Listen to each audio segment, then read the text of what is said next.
Running with the runners, running with the runners. All right, welcome in everyone. It's Tuesday, February 24th, 2026. Special live presentation tonight, guys. We have the State of the Union address for President Trump's second term. We're going to have a blast tonight, making some fun, having a blast, and talking about wealth and mindset, things that really matter. As always, I got my good brother here, Ricardo Hamilton, aka M.I.M.S, making it make sense. What's going on, bro? How are you? Man, fired up and excited as always. Man, 2026 State of the Union.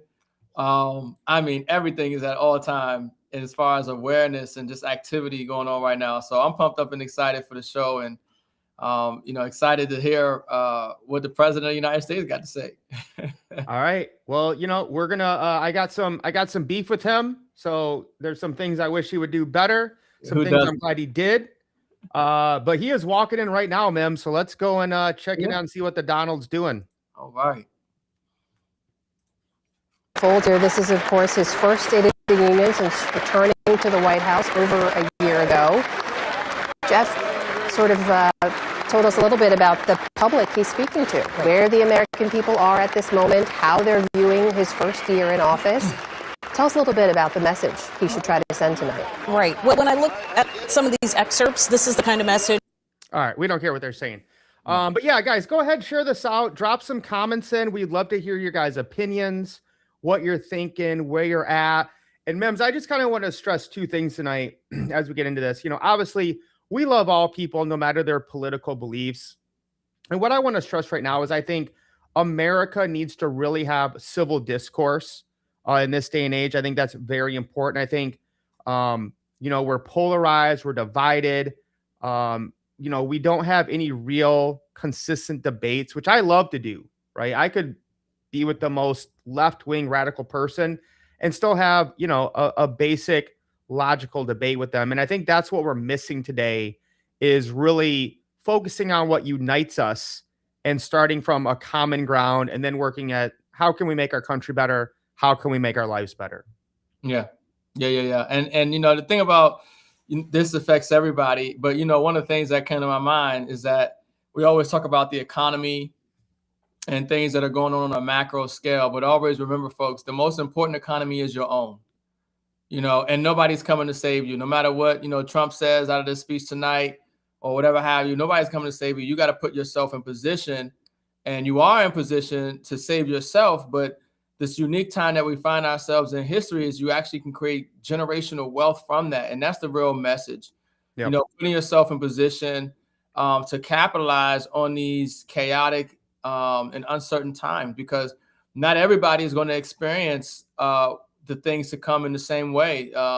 For some, it's going to be something that is a true blessing for their generations to come. And for others, they'll be, wiped out financially forever. So we want to make sure people understand that the difference between those people is what they do, who they listen to, the assets they acquire, the information that, they have. So, there's Fetterman.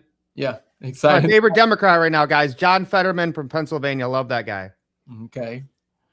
Yeah. So I want to add to that, Mems, is, I heard a great saying this week, right? You might not care about politics, but politics cares about everything you do. Right? Yeah. You can't make excuses of, oh, Trump's in office, that's why my life sucks. Oh, Biden's in office, that's why my life sucks. Don't do that. But we still have to admit, like, I'm a libertarian, but you have to admit everything we do is controlled by the government, essentially, sadly, at this point. Yeah. So, Yeah, it's interesting, because some people want to blame Trump for everything. And Trump just got here. The problems that we're seeing with the financial system, with inflation, overseas things, these things preceded Trump. Right. So this is something that existed under Obama. It's something that existed under George Bush, and it's going back for a very long time. So, for those who, hate Trump, I just wouldn't be so narrow-minded in that sense and try to say everything is Trump's fault, because you're not really putting things into perspective properly. Yeah, 100%. And just for me, guys, I'll be honest with you, really the only issue that matters to me is immigration and border enforcement. Because if we don't do that, we don't have a country. And obviously, Federal Reserve monetary policy, but like, I don't think anyone's really going to change that. That's up to us and education and our individual, sovereignty. And it's funny, people would talk about the immigration stuff, but Obama did just as much, if maybe not even worse. I mean, during his time, it just wasn't emphasized. Well, that's the thing I was going to talk about is I've never seen one president get so much hate from the left and the right. Yeah. I think he's getting on here. Let's President of the United States. Let's listen to him.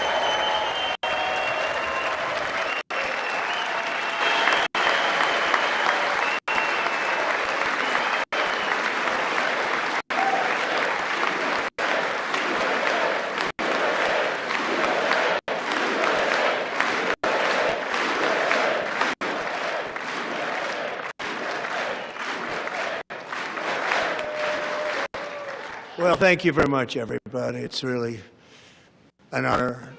Speaker Johnson, Vice President Vance, First Lady of the United States, Melania. Right.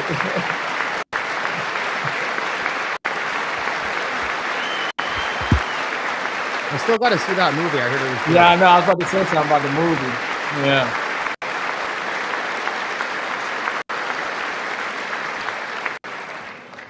Second Lady of the United States,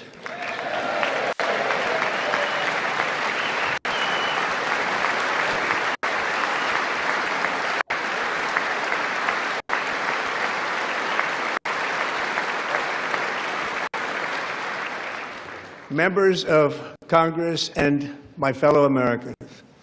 Our nation is back, bigger, better, richer, and stronger than ever before.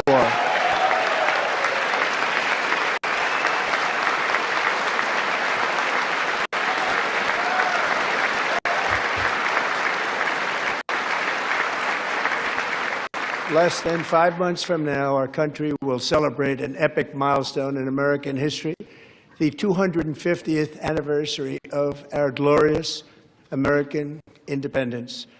This July 4th, we will mark 2.5 centuries of liberty and triumph, progress and freedom in the most incredible and exceptional nation ever to exist on the face of the earth. And you've seen nothing yet. We're going to do better and better and better. This is the golden age of America. The golden age. That's been a huge thing, man. Yeah. Golden age. Gold at $5,200 right now.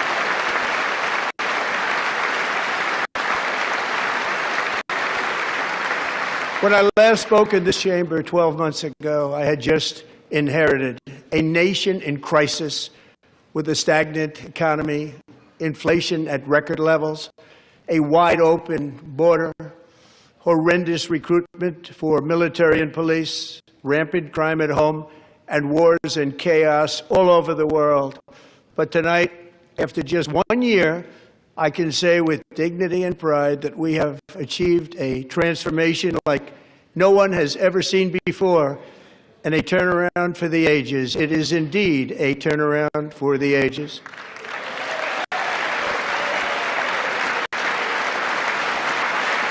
I'll give him a B+. I'm going to be honest. A B+ in the last one.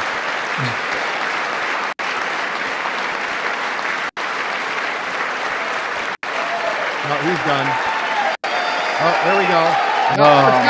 Woo! Let's go. What did he say? What did he say? Oh, And we grabbing will never it. go back to where we were just a very short time ago. We're not going back. Today our border is secure. That guy always does something. I can't remember his name. Yeah, I think I know you just come back. I think he always walks out. At least he showed Thank up. you. There was like 30 Today our Democrats. border is secure. Our spirit is restored. Inflation is plummeting. Incomes are rising fast. The roaring economy is roaring like never before. And our enemies are scared. Our military and police are stacked. And America is respected again, perhaps like never before.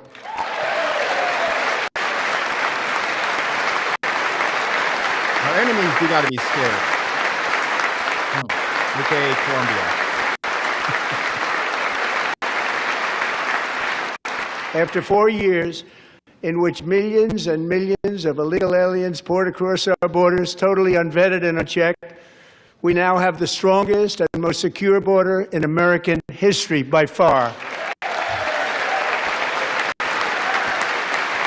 I think you could still do better, but step in the right direction. I'll give you that. Much better.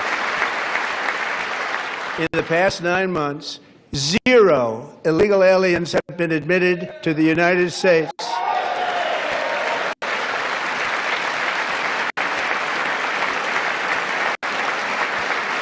Somebody fact check that. Somebody fact check that. But we will always allow people to come in legally, people that will love our country and will work hard to maintain our country. Amen.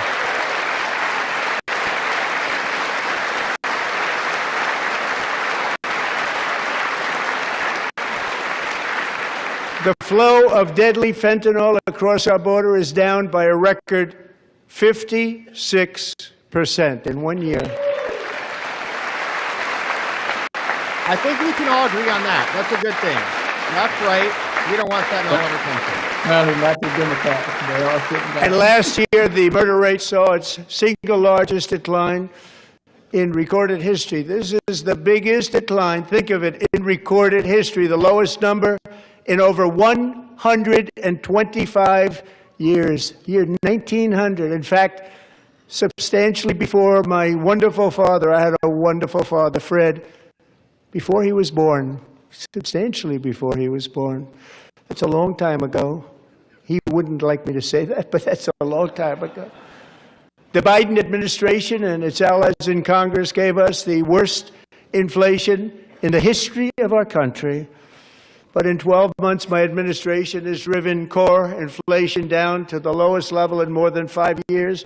And in the last 3 months of 2025, it was down to 1.7%. That is true. That is true.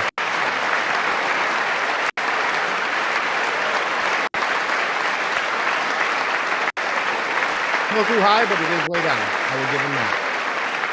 Gasoline, which reached a peak of over $6 a gallon in some states under my predecessor, it was quite honestly a disaster, is now below $2.30 a gallon in most states, and in some places $1.99 a gallon. And when I visited the great state of Iowa just a few weeks ago, I even saw $1.85 a gallon for gasoline. That was $2.40 last week, man. $2.40 in Michigan. Oh, wow. Mortgage rates are the lowest in 4 years and falling fast, and the annual cost of a typical new mortgage is down almost $5,000 just since I took office. 1 year. And low interest rates will solve the Biden-created housing problem well, at the same time protecting the values of those people who already own a house that really feel rich for the first time in their lives. We want to protect those values. We want to keep those values up. We're going to do both. And we are going to keep it that way.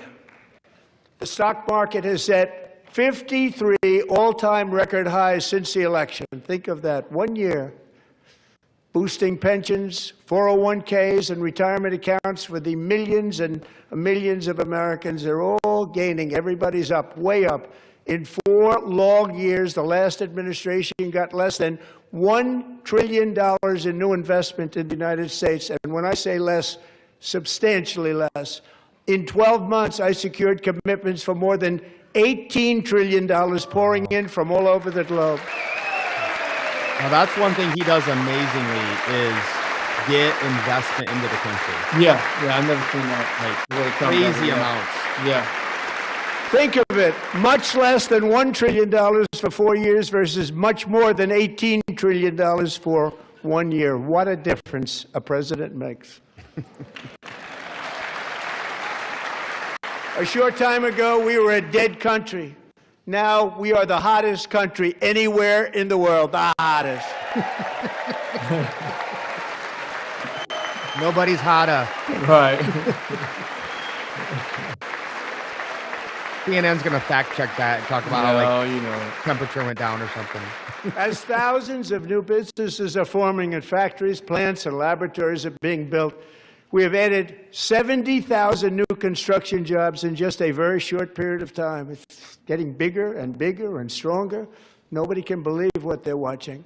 American oil production is up by more than 600,000 barrels a day, and we just received from our new friend and partner, Venezuela, more than 80 million barrels of oil. Oh, yeah, I meant Venezuela, not Colombia earlier. Yeah. Well, they got some silver behind Trump. Some silver or something. You see that? Where at? To the left and right of the flag? American You're natural right. gas Silver. production is at an all-time high because I kept my promise to drill, On a baby, Figure Johnson. drill.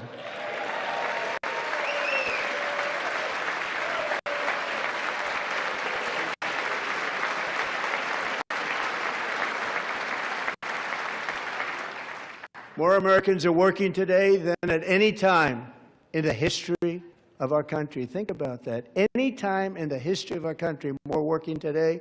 And 100% of all jobs created under my administration have been in the private sector. That is true. I heard that government jobs are like an all-time low in like the last 50 years. Yeah, I can do that. We ended DEI in America. Thank you, Jesus. It's also known as woke Marxism. If you're not familiar with that. We cut a record number of job-killing regulations, and in 1 year we have lifted 2.4 million Americans, a record, off of food stamps.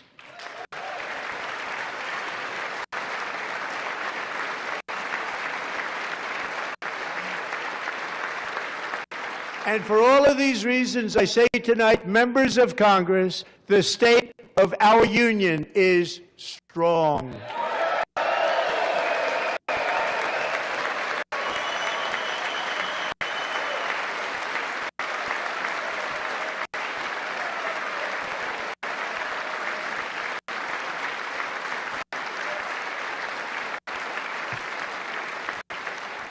Our country is winning again. In fact, we're winning so much that we really don't know what to do about it. People are asking me, please, please, please, Mr. President, we're winning too much. We can't take it anymore. We're not used to winning in our country. Until you came along, we're just always losing, but now we're winning too much. And I say, no, no, no, you're going to win again. You're going to win big. You're going to win bigger than ever. And to prove that point, here with us tonight is a group of winners who just made the entire nation proud. The men's gold medal Olympic hockey team. Come on. Oh, yeah.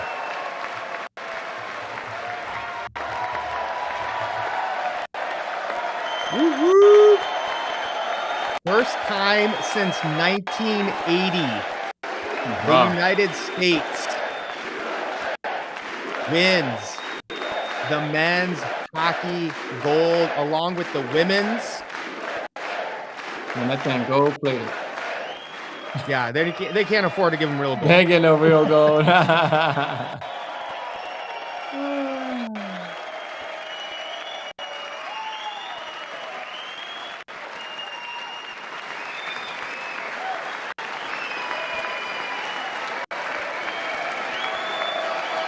Oh, you got to look at the story.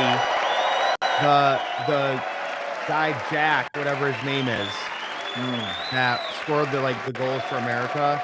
Okay. This guy with the same name was cut from the 1980 team. Oh, wow. Interesting. It was Jack Hughes. Go ahead. So in the 1980 team, there was a guy named Jack Hughes who was cut. And then Jack Hughes, that guy right there, was like the MVP. He got his 2 teeth bashed in. Oh, wow. And same guy, same name, like bro, it's like we're living in the Matrix. It's almost like we're talking about that.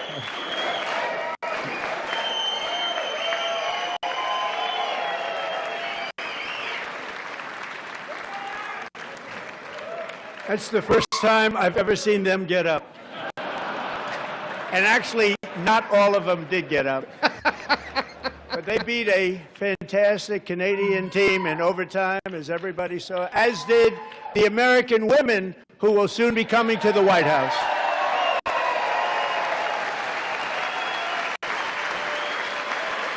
CNN will fact check that. They said they weren't going to go.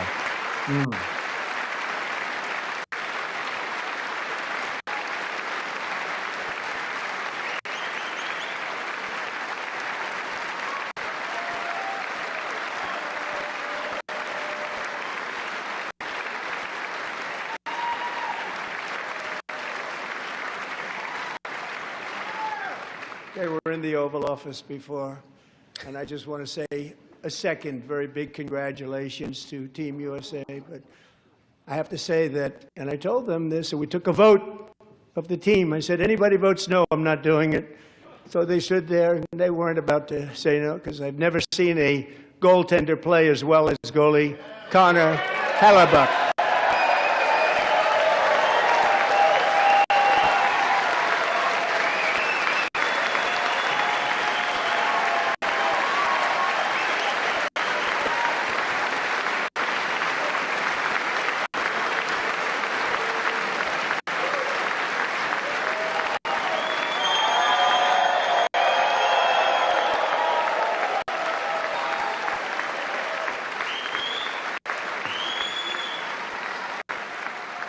Think of it, 46 shots on goal, and I asked him, the one shot, the one where you put your stick in the back and it hit the neck of your stick and bounced off, do you practice that, or was that a little lucky? He refused to answer that question. But I just want to tell you that the members of this great hockey squad will be very happy to hear, based on their vote and my vote, and in this case my vote was more important, that I will soon be presenting Connor with our highest civilian honor, which we will be given, and which has been given to many athletes over the years. But when I say many, not too many, like 12, it's called the highest civilian honor in our country, the Presidential Medal of Freedom.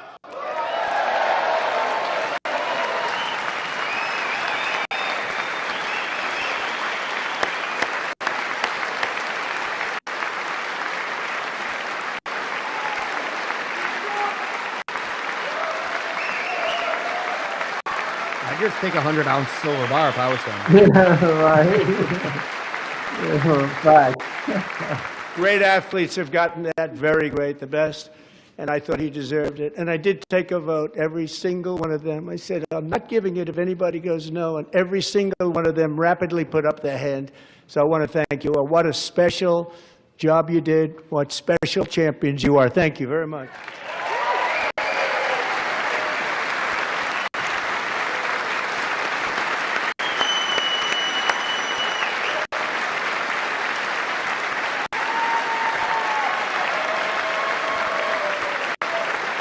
All right, we can agree on that, M.I.M.S. The USA hockey team. I'm also pleased to say that the next time the Olympic torch is lit, it will be here in America for the 2028 Olympics, and it's the summer version right in Los Angeles. We're going to do a good job in Los Angeles. That's going to be something. At least it'll give. It's like, you know, when you have. You know, you're a kid and you have your friends over, like you have to clean your room. Right. That's going to be like LA. They're like, and Los Angeles is going to be safe, just like Washington, D.C. is now one of the safest cities in the country. Now that is crazy, bro. And that's I'm going to tell you one thing. The level of crime has gone this down year, in DC like crazy. And I must say, I got them both. I'm experiencing it. My first term, and I was disappointed because I didn't think I'd be the president when this happened, but strange things took place, and now I've got them because I got the Olympics, I got the 2026 FIFA World Cup, and I wanted to claim the 250th, but I didn't get away with that one. I couldn't claim that one for myself. But we're getting the World Cup, so we have the World Cup and the Olympics coming, and that is exciting news. Wow. I didn't know that. Let's keep that.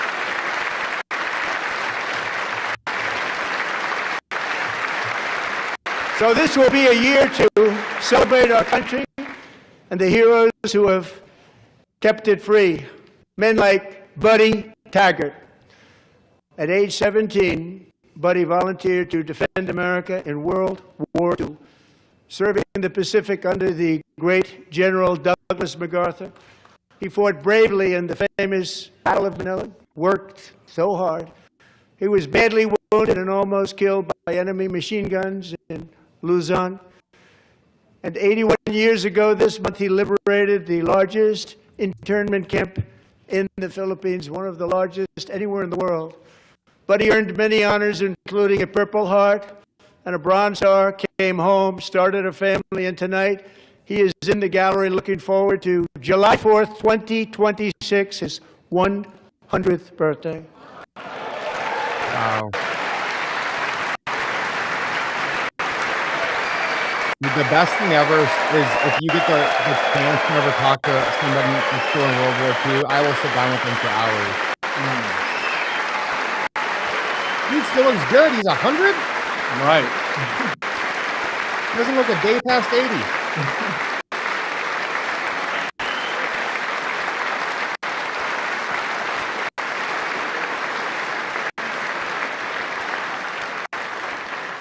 So, Buddy, you're a brave man, and we salute you.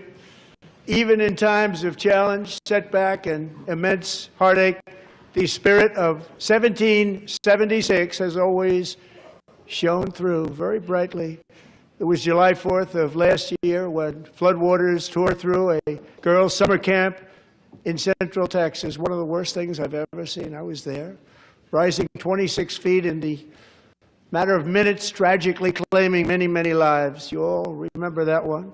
As the waters threatened to sweep her away, 11-year-old Millie Kate McClament closed her eyes and prayed to God. She thought she was going to die. Those prayers were answered when Coast Guard rescue swimmer Scott Ruskin descended from a helicopter above. Nobody knew where he came from. It was Scott's first ever rescue mission. A young guy, but very brave, very, very top, always top in his class. And he lifted not just Millie Kate, but 164 others to safety.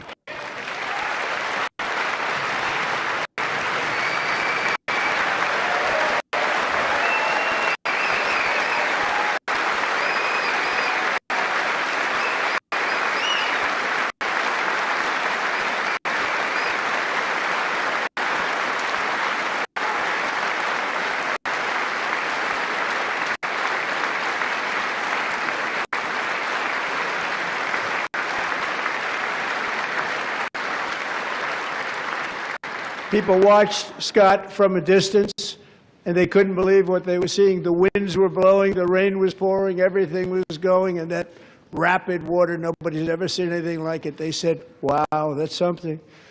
Tonight, Scott and Millie Kate are here together, reunited for the very first time. Thank you, Scott, Millie Kate.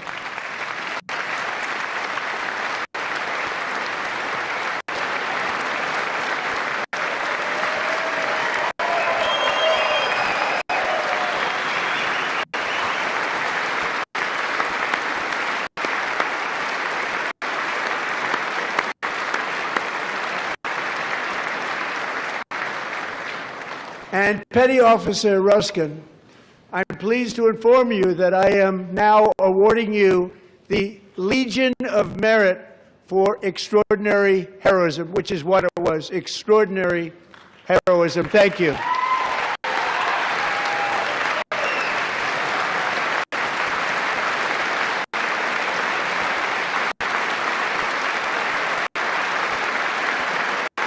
And I'd like to have the military aide to please come down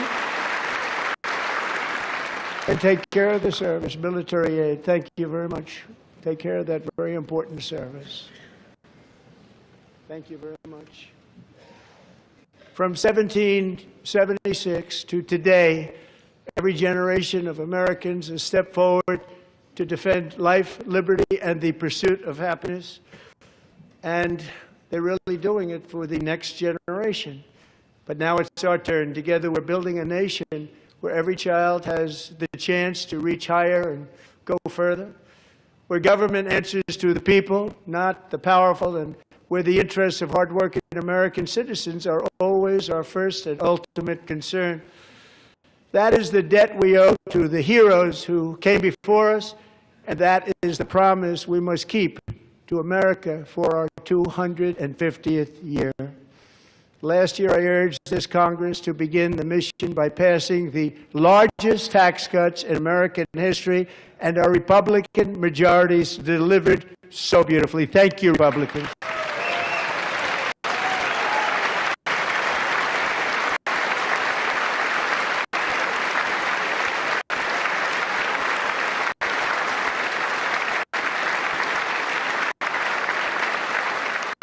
All Democrats, every single one of them, voted against these really important and very necessary, massive tax cuts. I never thought he could do this. No tax on tips. Yeah. No They tax on wanted Social Security. large-scale tax increases to hurt the people instead. But we held strong, and with the great, big, beautiful bill, we gave you no tax on tips, no tax on overtime, and no tax on Social Security for our great seniors. I remember when he said he was going to do this, I'm like, is bro just saying everything we want? I'm like, there's no way he's going to be able to do all this. And then he did it. I remember CNN being like this, Trump can't do this, this won't And happen. we also made interest on auto loans tax deductible the first time, but only if the car is made in America. How much money that would have saved people in the last 50 years?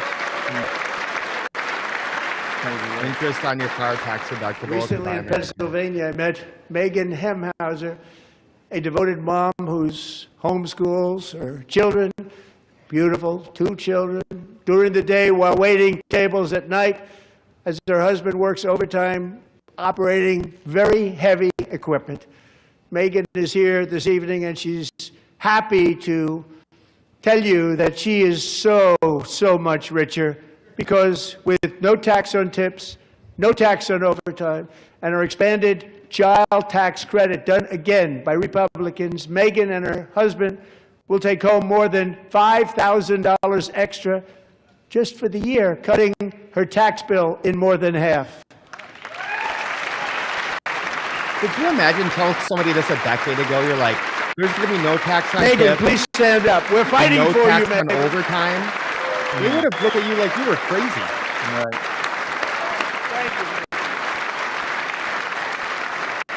Thank you, Megan. We're fighting for you, Megan. Under our bill, parents like Megan He's can married, also Mike. activate their children's brand new Trump accounts. I'm good. And I didn't name it. I did not name that. Oh, the Trump accounts are Nobody amazing. believes me, but I did not name it. It was named by a very tall man sitting right there in the third row. Nice man, a good man. Tax-free investment accounts for every American child. This is something that's so special and has taken off and gone through the roof. Millions will be pre-funded courtesy of the U.S. Treasury and private individuals like Michael and Susan Dell, who have donated $6.25 billion to fund the Trump accounts for 25 million American children. This is the greatest thing ever. There is no way great anyone could people. be against this. I had this idea for 20, 30 years, man. But I was like, no one will ever do this. Right. I was like, why don't we just pre-fund accounts? When I asked Michael Dell, how do you make all that money? He said, well, I just sat in my dorm in school, and I made computers, and I'd sell them to people. And I just kept selling and selling and selling, and pretty amazing story. That's called the American dream. He sold a lot of computers, a lot of those laptops, so I congratulate him on that, but I really thank him and Susan. as well as others like Brad Gerstner, a very tremendous guy. He was behind it right from the beginning. Brad Gerstner. Thank you, Brad.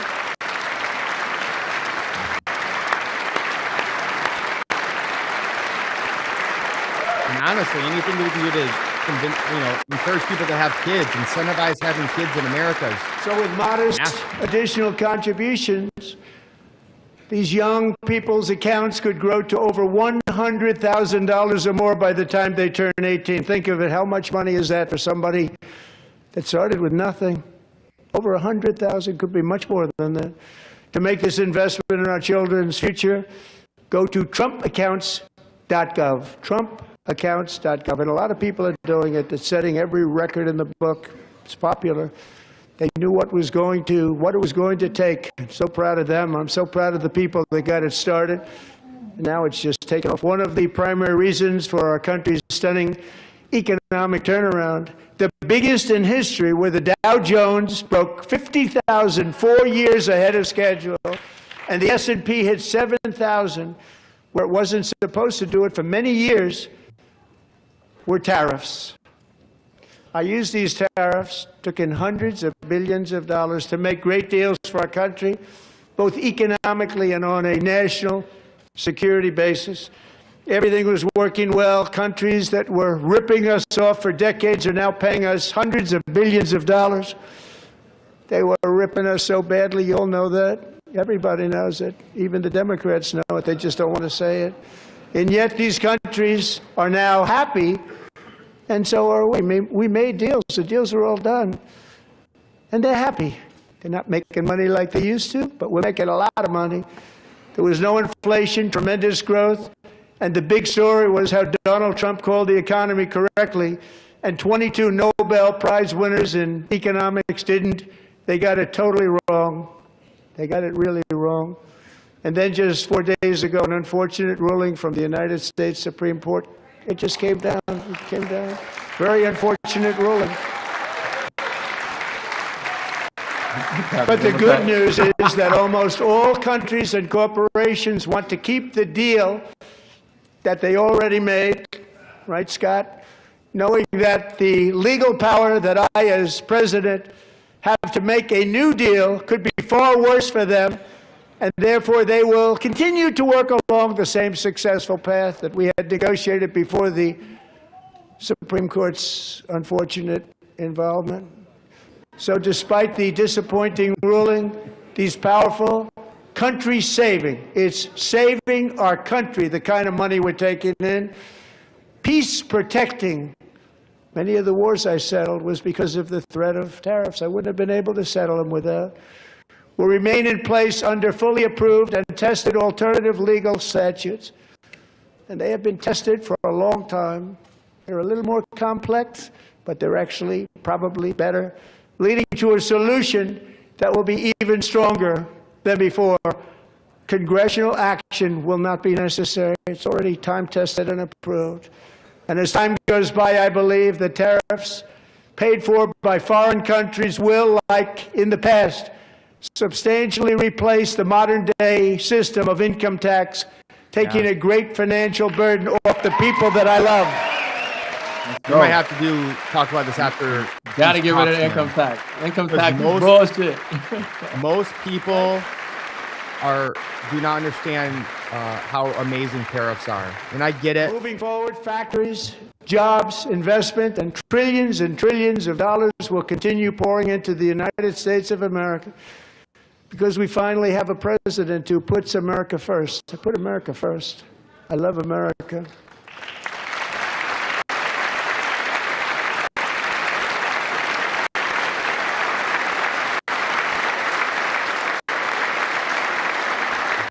For decades before I came along, we had the exact opposite.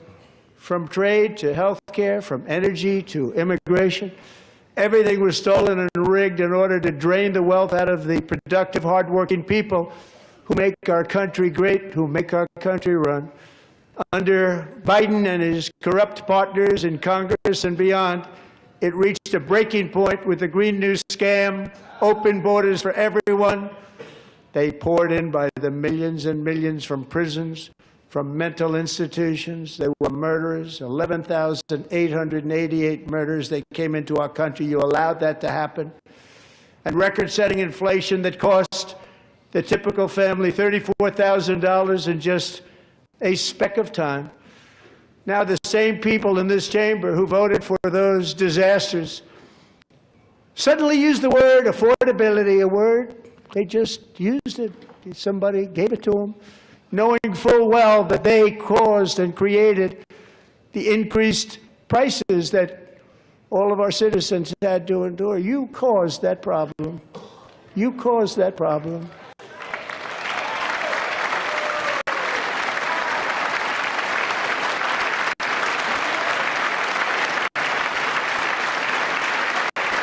Well, and that whole like fake pandemic.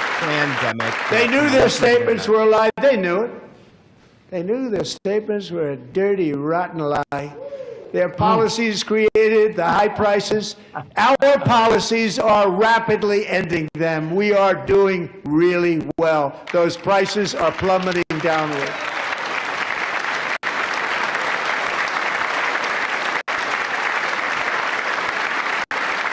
The price of eggs is down 60%. Madam Secretary, thank you. The cost of chicken, butter, fruit, hotels, automobiles, rent is lower today than when I took office by a lot. And even beef, which was very high, is starting to come down significantly. Just hold on a little while. We're getting it down. And soon you will see numbers that few people would think were possible to achieve just a short time ago. Nobody can believe when they see the kind of numbers, and especially energy, when they see energy going down to numbers like that, they cannot believe it. It's like another big tax cut. I'm also confronting one of the biggest ripoffs of our times, the crushing cost of health care caused by you. Since the passage of the Unaffordable Care Act, sometimes referred to as Obamacare, big insurance company has gotten rich. It was meant for the insurance companies, not for the people. That's true. With our government giving them hundreds and hundreds of billions of dollars a year as their stock prices soared 1,000, 1,200, 1,400, and even 1,700%, like nothing else. That's why I introduced the great health care plan. I want to stop all payments to big insurance companies and instead give that money directly to the people so they can buy their own health care, which will be better health care at a much lower cost.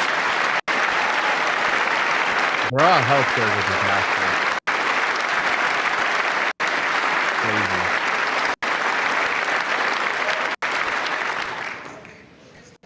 In addition, my plan requires maximum price transparency. That's a big deal. Amen. Sounds so simple, so big. And I did that in my first term, and the Democrats immediately terminated it with full knowledge that they were doing a very bad thing for the people. Costs were going to go way up, and that's what happened, and now I'm bringing them way down on health care and everything else. I'm also ending the wildly inflated cost of prescription drugs like has never happened before.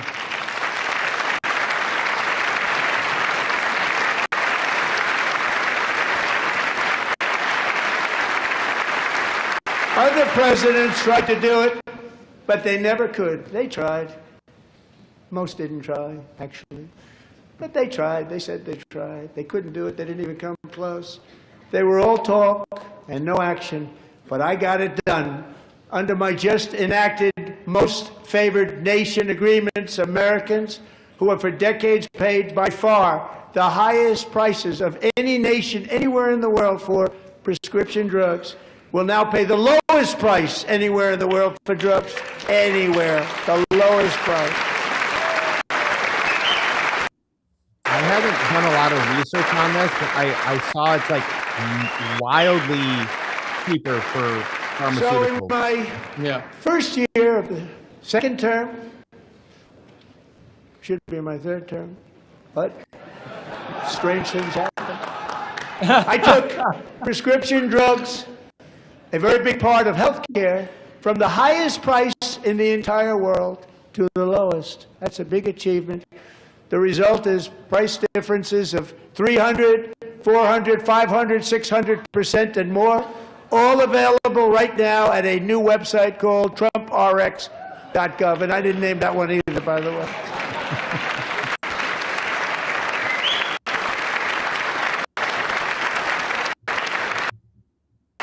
And here tonight is the very first customer ever to get that big discount, and it is big. Catherine Rayner. For 5 years, she and her husband have struggled with infertility, and they turned to IVF.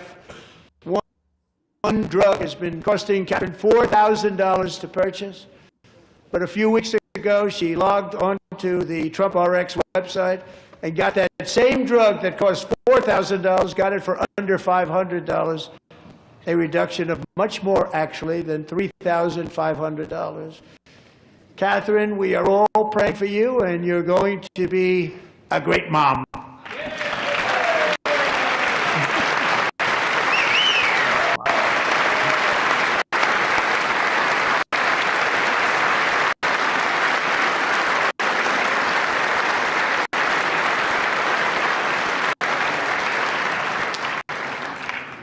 So now I'm calling on Congress to codify my most favored nation program into law. Now, the one thing, I'm not sure it matters because it's going to be very hard for somebody that comes along after me to say, let's raise drug prices by 700 or 800%.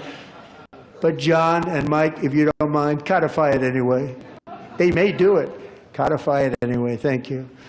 Many Americans are also concerned that energy demand from AI data centers could unfairly drive up their electric utility bills.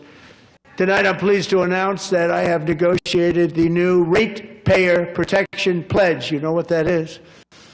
We're telling the major tech companies that they have the obligation to provide for their own power needs. They can build their own power plants as part of their factory so that no one's prices will go up. And in many cases, prices of electricity will go down for the community, and very substantially down. This is a unique strategy never used in this country before.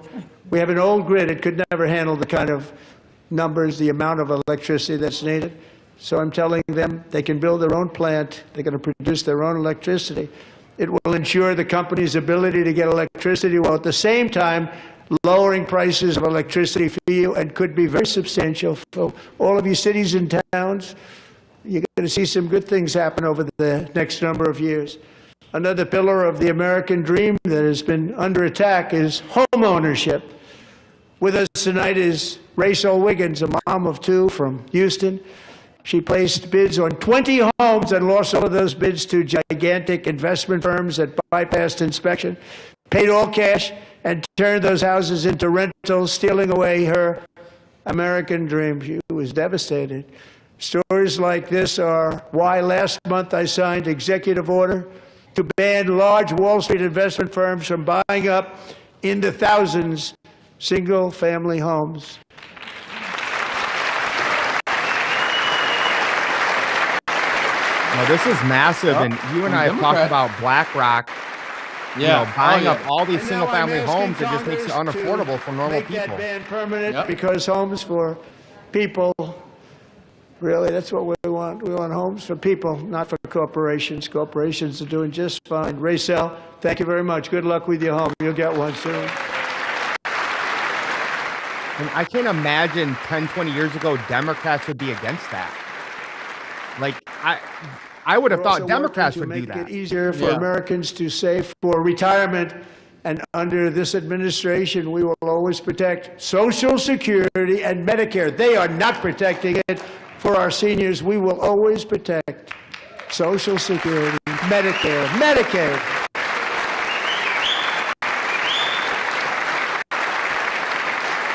Since I took office, the typical 401k balance is up by at least $30,000. That's a lot of money. We have millions and millions of people, because the stock market has done so well, setting all those records, your 401ks are way up. Yet half of all of working Americans still do not have access to a retirement plan with matching contributions from an employer. To remedy this gross disparity, I'm announcing that next year my administration will give these often forgotten American workers, great people, the people that built our country, access to the same type of retirement plan offered to every federal worker. We will match your contribution with up to $1,000 each year as we ensure that all Americans can profit from a rising stock market. Let's also ensure that members of Congress cannot corruptly profit from using insider information. What? I don't know what he just said. I got to listen to more. That sounds like absolutely insane. We got Elizabeth Warren standing up. Right. You know that's for sure. Okay. Unity. They stood up for that. I can't believe it. Hit that look, right. I can't believe it. Did Nancy Pelosi stand up when she was here? Right. Got it. Pass the Stop Insider Trading Act without delay. Yeah.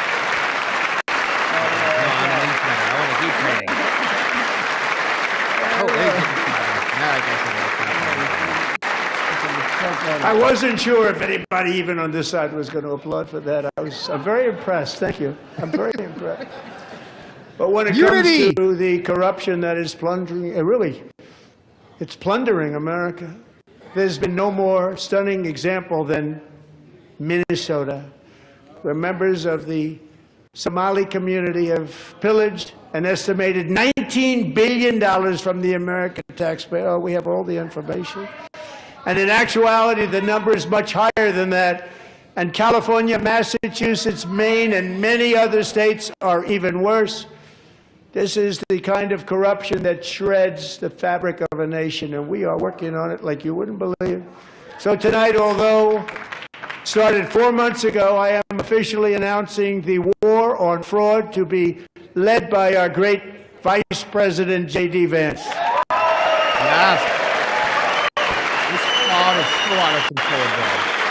So out of control. It's insane. Minnesota's like the tip of the iceberg. Yeah. It's everywhere. We'll get it done.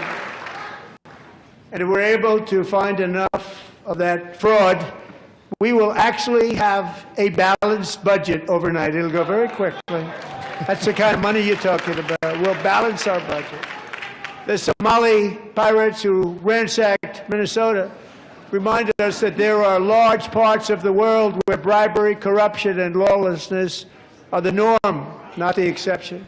Importing these cultures through unrestricted immigration and open borders brings those problems right here to the USA. And it is the American people who pay the price in higher medical bills, car insurance rates, rent, taxes, and perhaps most importantly, crime. We will take care of this problem. We're going to take care of this problem. We are not playing games. Delilah.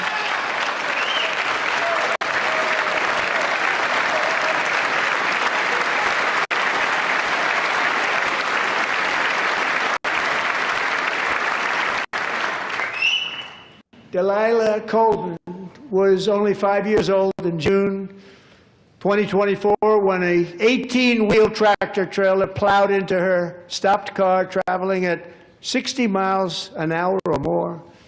The driver was an illegal alien let in by Joe Biden and given a commercial driver's license by open borders politicians in California. Doctors said Delilah would never be able to walk or talk, have a good life. She wouldn't even be able to eat again. But against all odds, she is now in the first grade learning to walk. And she's here this evening with her dad, Marcus, a fantastic man. Delilah, please, you are a great inspiration. Please stand up.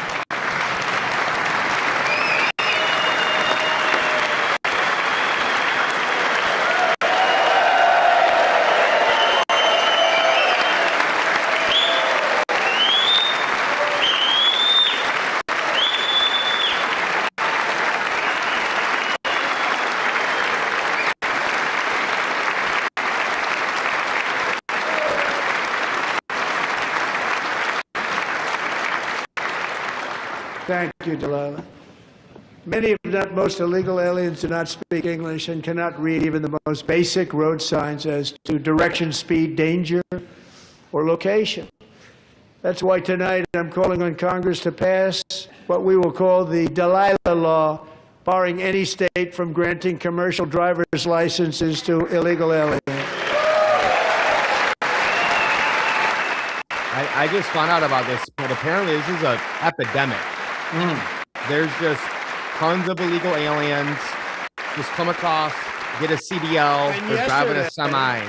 As you probably saw at the White House, I hosted a ceremony with Americans who lost their treasured loved ones to the scourge of illegal immigration. People came into our country, how we allowed this to happen with our open borders.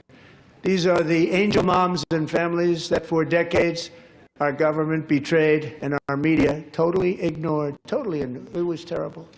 Hard to believe, actually.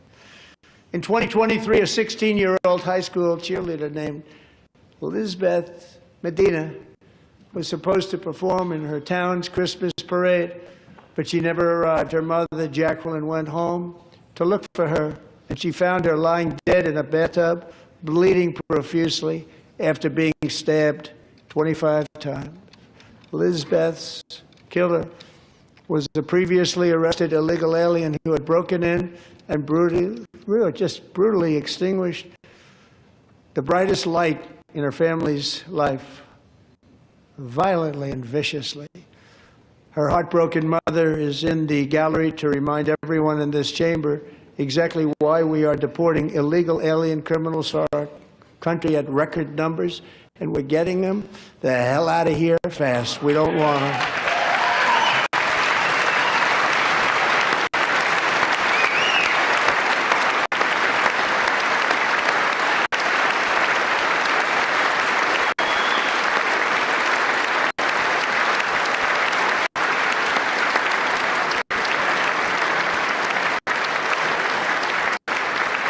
Thank you very much, Jacqueline. Thank you.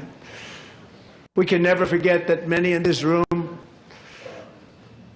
not only allowed the border invasion to happen before I got involved, but indeed they would do it all over again if they ever had the chance. If they ever got elected, they would open up those borders to some of the worst criminals anywhere in the world.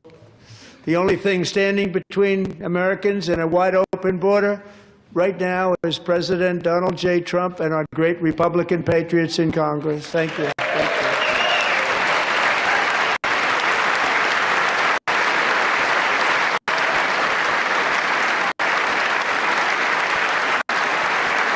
As we speak, Democrats in this chamber have cut off all funding for the Department of Homeland Security. It's all cut off. It's all cut off. They have instituted another Democrat shutdown, the first one costing us 2 points on GDP. 2 points we lost on GDP, which probably made them quite happy, actually. Now they have closed the agency responsible for protecting Americans from terrorists and murderers. Tonight I'm demanding the full and immediate restoration of all funding for the border security, homeland security of the United States, and also for helping people clean up their snow. We have no money because of the Democrats, and it would be nice. We'd love to give you a hand at cleaning it up, but you gave no money. Nobody's getting paid. It's a shame. So you have to think about it. We have, in case you didn't know, a pretty large snowstorm out there. One of the great things about the State of the Union is how it gives Americans the chance to see clearly what their representatives really believe. So tonight I'm inviting every legislature to join with my administration in reaffirming a fundamental principle. Like he's in a headache, migraine. If you agree with this statement, then stand up and show your support. The first duty of the American government is to protect American citizens, not illegal aliens.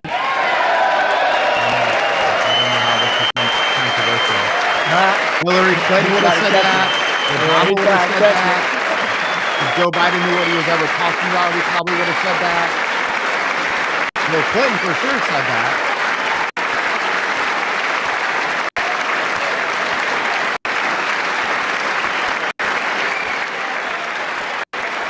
You gotta catch him, boy. Y'all ain't for American citizens? Why y'all sitting down? Yeah. No, essentially like, no, we want illegal immigrants over Americans? I don't get it. It's good for other things. You can fix that. That's the hill you want to die on. All right.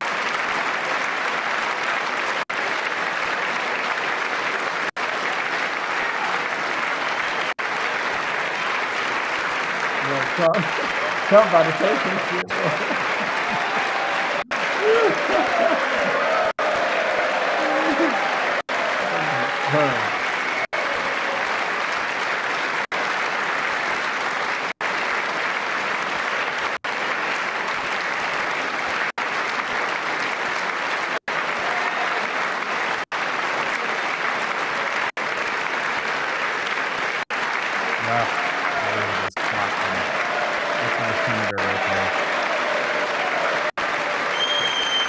We want to put that on record. That's why he's waiting so long. He's trying to get that on record. Yep.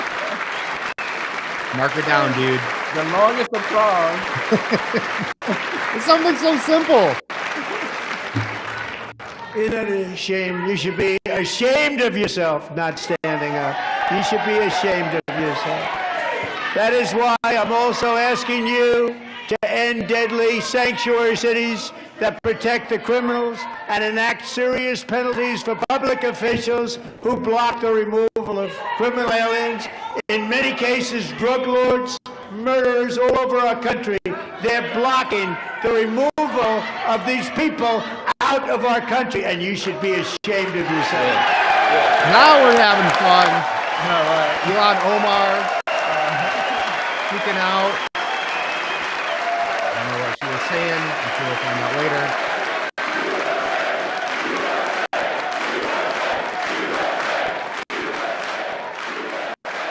Wild, bro. Wild. Putting illegal aliens, immigrants over Americans. I never thought I would see this And day. perhaps most importantly, I'm asking you to approve the Save America Act. Amen. Amen. If we don't have voter ID and integrity election, we don't To have a stop country. illegal aliens and others who are unpermitted persons from voting in our sacred American elections. The cheating is rampant in our elections. It's rampant. It's very simple. All voters must show voter ID. 100%. I've been saying this for 30 years. So simple. If you don't have an ID, you can't function in the world. All voters must show proof of citizenship in order to vote.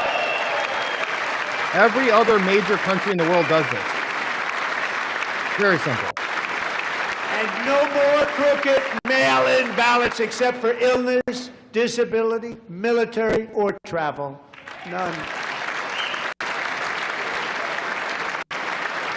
And this should be an easy one. And by the way, it's polling at 89%, including Democrats. 89%. Yeah, Americans agree. Republican, moderate, Democrats, 80+% voter And ID. even the new communist mayor of New York City, I think he's a nice guy, actually. Speak to him a lot. Bad policy, but nice guy. Just said they want people to shovel snow. They got hit hard. Wants them to shovel snow, but if you apply for that job, you need to show 2 original forms of ID and a Social Security card. That's actually true. I couldn't believe Yet it. they don't want identification for the greatest privilege of literally them all, voting in Throw up America. the shovel and get paid $20 an hour. You needed 2 IDs in your Social Both Security. Republicans and Democrats overwhelmingly agree on the policy that we just enunciated. And Congress should unite and enact this common sense, country-saving legislation right now, and it should be before anything else happens. Pass the SAVE Act.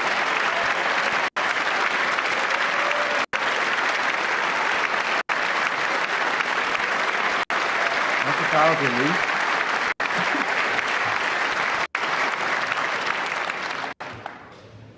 The reason they don't want to do it, why would anybody not want voter ID? One reason, because they want to cheat. There's only one reason. They make up all excuses. They say it's racist. They come up with things. You almost say, what imagination they have. They want to cheat. They have cheated. And their policy is so bad that the only way they can get elected is to cheat. And we're going to stop it. We have to stop it, John.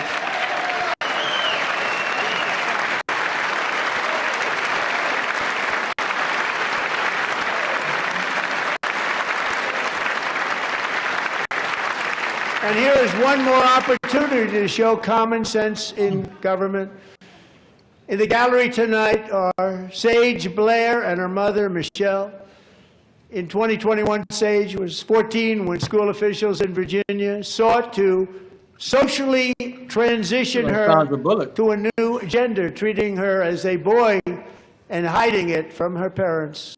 Hard to believe, isn't it? Before long, a confused Sage ran away from home after she was found in a horrific situation in Maryland. A left-wing judge refused to return Sage to her parents because they did not immediately state that their daughter was their son. Sage was thrown into an all-boys state home and suffered terribly for a long time. But today, all of that is behind them because Sage is a proud and wonderful young woman with a full-ride scholarship to Liberty University. Sage and Michelle, please stand up.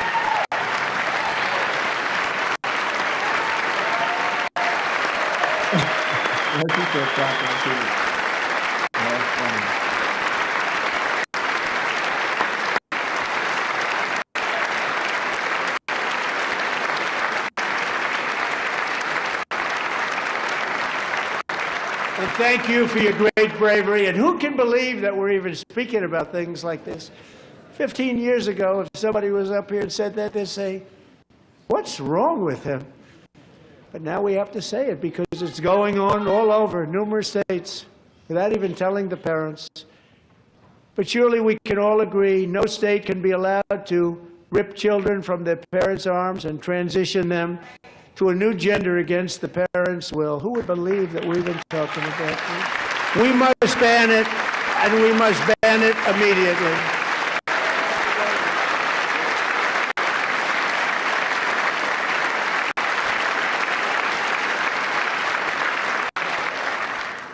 Look, nobody stands up. These people are crazy. I'm telling you, they're crazy.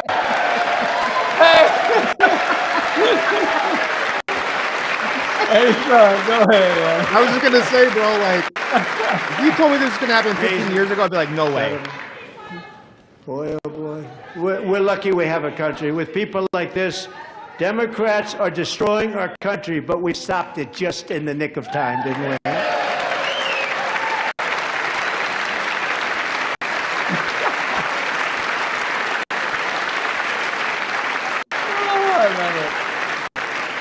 No one cares more about protecting America's youth than our wonderful First Lady. Now a movie star. She's a movie star. Can you believe it? Who would have believed that? Over the past year, she has had an incredible impact championing AI legislation, advancing a landmark executive order on foster care, and helping secure $30 million to launch the Melania Trump Foster Youth to Independence initiative. It's a tremendous, really a tremendous thing that happened and had a lot of bipartisan support. She gets much better bipartisan support than I do. I get none. She gets a lot. Someday you're going to have to tell me how you did that. And students and educators in every state have joined the First Lady's efforts in the presidential AI challenge, keeping America's next generation positioned to succeed and strongly succeed in the future. Tonight we welcome two young people whose lives reflect the First Lady's impact, Sierra Burns and Everest Nevermont. Thank you both, and Melania, thank you. I know how hard you worked on it. Thank you very much.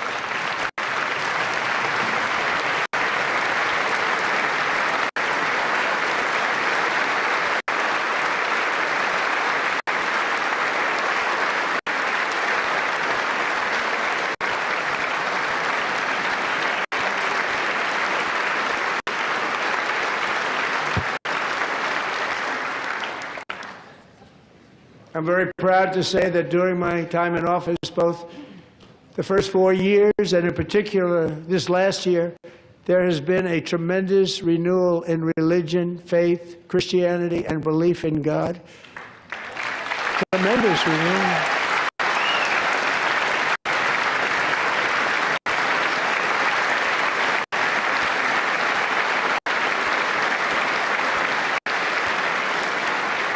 This is especially true among young people, and a big part of that had to do with my great friend, Charlie Kirk, a great guy, great man.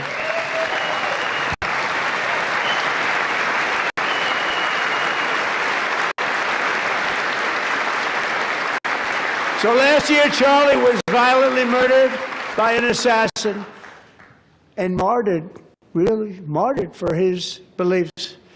His wonderful wife, Erica, is with us tonight. Erica, please stand.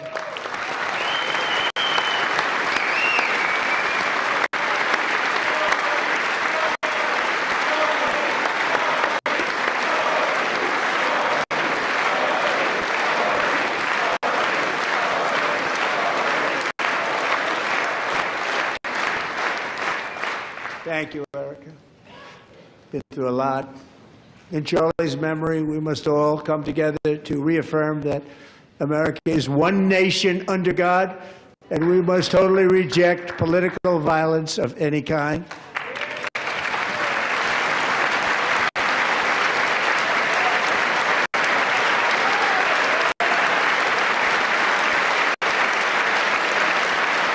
We love religion, and we love bringing it back, and it's coming back at levels that nobody actually thought possible. It's really a beautiful thing to see.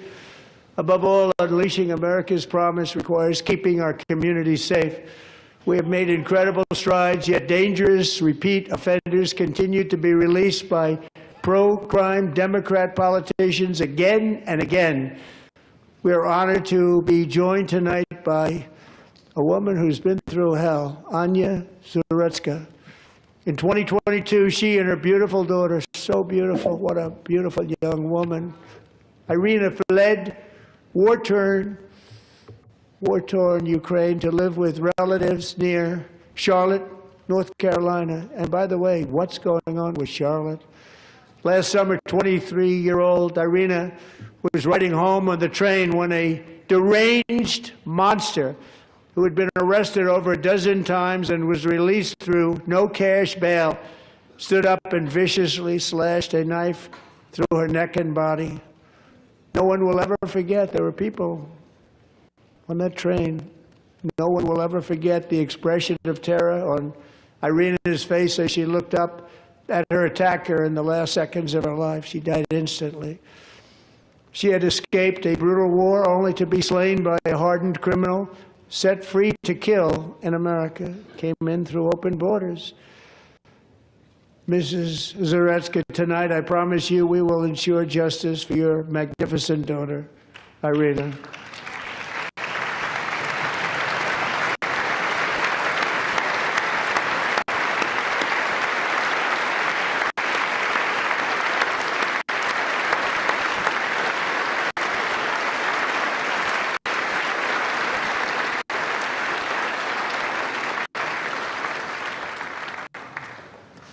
How do you not stand? How do you not stand? I'm asking this Congress to pass tough legislation to ensure that violent and dangerous repeat offenders are put behind bars, and importantly, that they stay there. I was arrested 15 times. Just let out.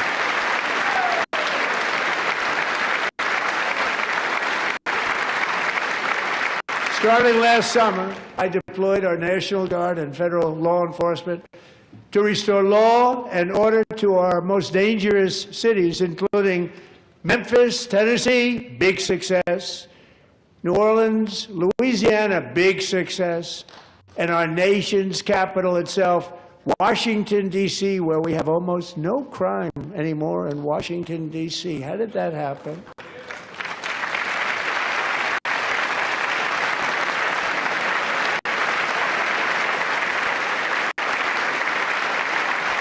In fact, crime in Washington is now at the lowest level ever recorded, and murders in D.C. this January were down close to 100% from a year ago.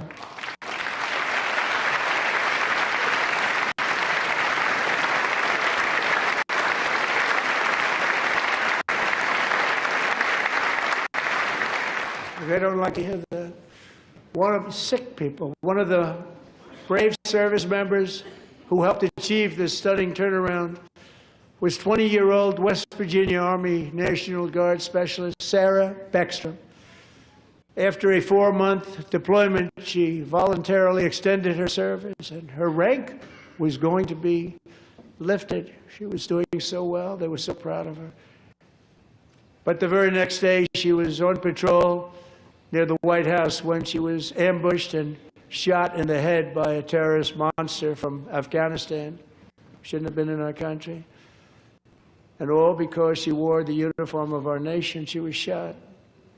He traveled here because he didn't like people wearing our uniform. He was sick and deranged, shouldn't have been in our country. Sarah Beckstrom died in order to defend our capital, and we are honored to be joined by her wonderful parents, Gary and Evalie. Your daughter was a true American patriot, and she will be greatly missed. She was a great person. I saw reports on her. They've never seen anything like it.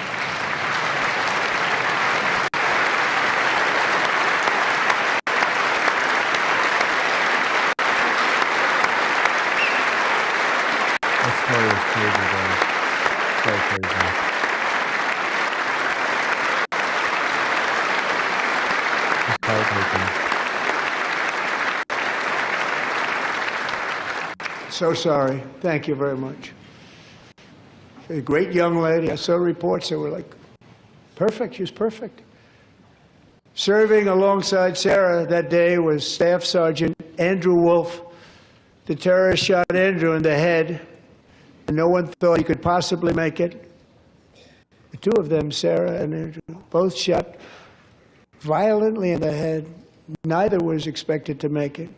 They weren't even given a chance, except his wonderful mother, named Melody, who I spoke to the same night.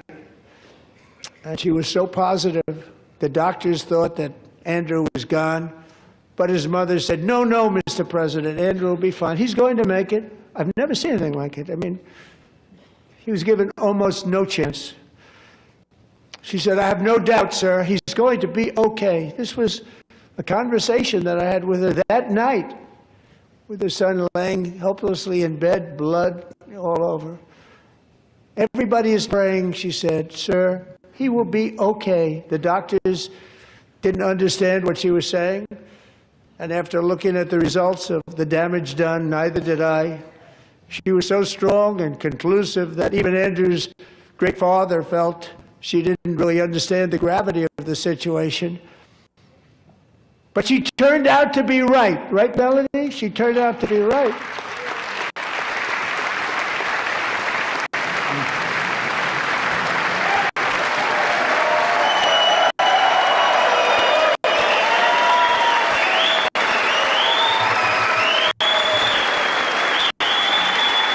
I thought that was Shane Gillis for a minute. The comedian.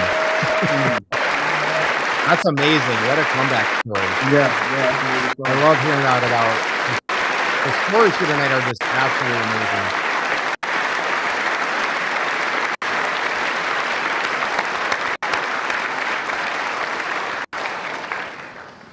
amazing. Amazing, actually.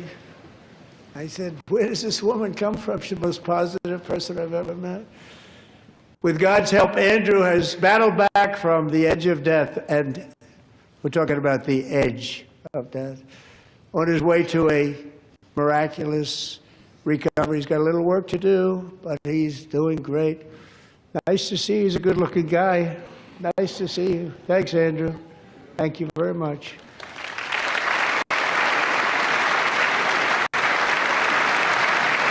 I'm seeing the camera work here tonight. There he is. There's Andrew.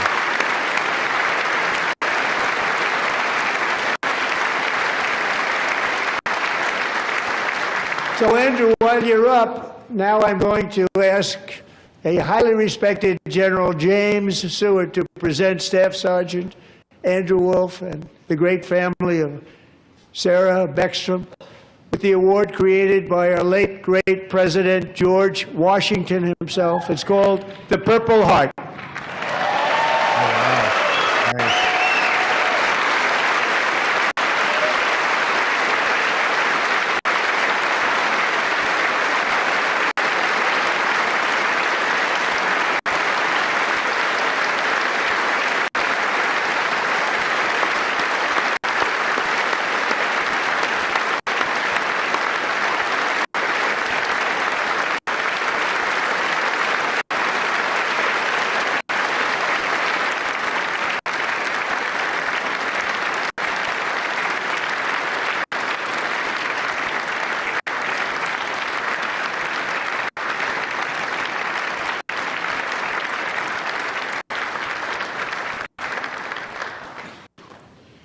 We love you all. Love you. We're proudly restoring safety for Americans at home, and we are also restoring security for Americans abroad. Our country has never been stronger. My first 10 months, I ended 8 wars, including Cambodia. Isn't it funny?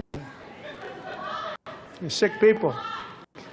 Cambodia and Thailand, Pakistan and India. Would have been a nuclear war. 35 million people, said the Prime Minister of Pakistan, would have died if it were not for my involvement. Kosovo and Serbia, Israel and Iran, Egypt and Ethiopia, Armenia and Azerbaijan, the Congo and Rwanda, and of course the war in Gaza, which proceeds at a very low level. It's just about there.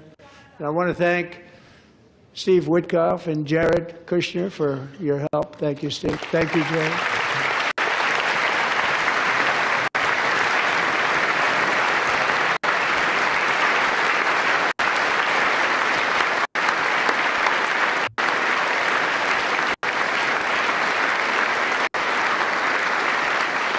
And I also want to thank the man they report to, Secretary of State Marco Rubio. Thank you, Marco.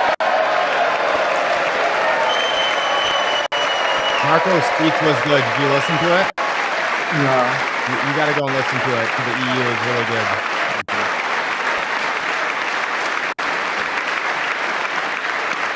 I didn't like him for a little bit. He's kind of back in People my like favor. you. You know, Marco got 100% of the votes when he was in confirmation. I think our next one was about 54%. And some of the Democrats are now saying, I can't believe we approved that guy. And he said it's an honor that they feel that way, right, Marco? You have done a great job, great Secretary of State. I think you'll go down as the best ever.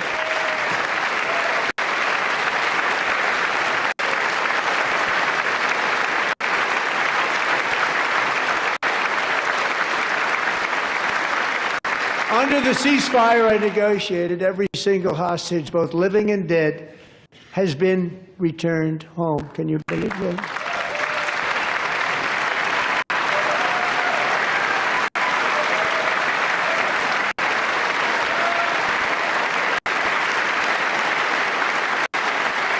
Nobody thought it was possible. Nobody thought that was possible. Both living and dead. And those parents who had a dead son, their boy, they'd always tell me their boy, they wanted him as much as though he were living. It was an amazing period of time. And they came back, and when we got all of the living hostages back, and many, many before them, but I always said those last 20 are going to be very tough, but we got many, many more, hundreds. But I said those last 20 are going to be tough. We got them back. But we only got back 14 or 15 of the dead, of the 28. And believe it or not, Hamas worked along with Israel, and they dug, and they dug, and they dug. It's a tough thing to do, going through bodies all over, passing up 100 bodies sometimes for each one that they found. Tough job. And they finally got it back to 27. And then Steve and Jared, they got it back to 28. They found all 28. Nobody thought that was possible, but we did it. And I remember the family of the 28th. They were so grieved, but they were so happy as it's possible to be. They had their boy back. The mother said, "Sir, we have our boy back." What a period of time that was, but we got them all back. So thank you both very much. Great job.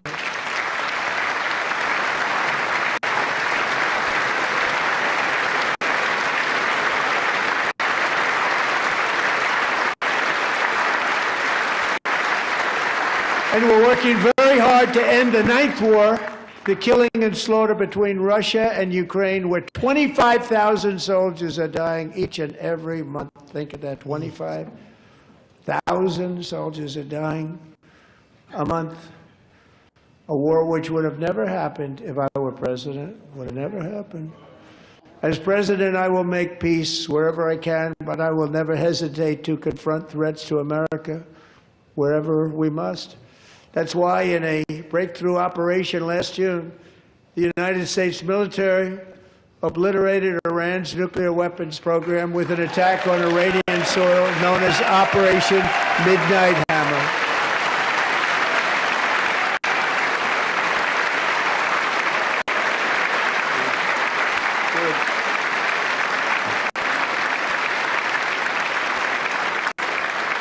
For decades, it had been the policy of the United States never to allow Iran to obtain a nuclear weapon. Many decades. Since they seized control of that proud nation 47 years ago, the regime and its murderous proxies have spread nothing but terrorism and death and hate. They've killed and maimed thousands of American service members and hundreds of thousands and even millions of people with what's called roadside bombs. They were the kings of the roadside bomb. And we took out Soleimani. I did that during my first term. Had a huge impact. He was the father of the roadside bomb.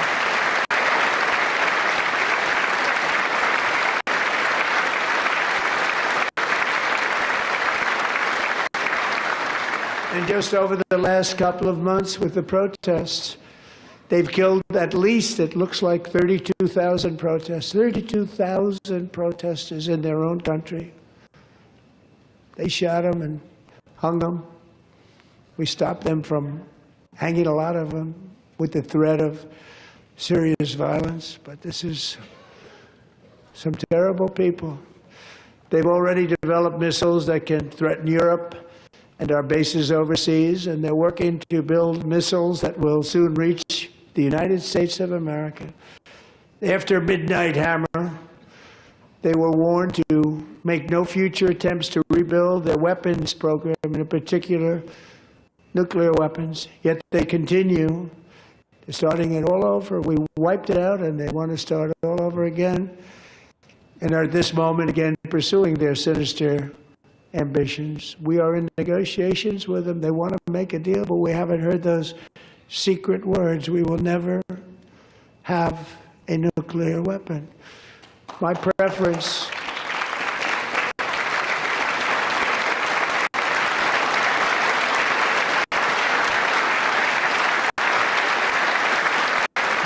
Democrats are standing. I like that.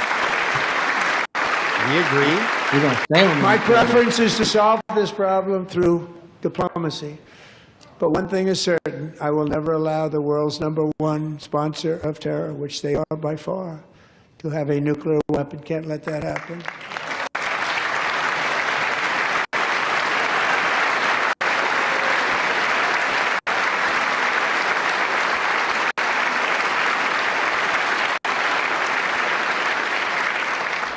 And no nation should ever doubt America's resolve.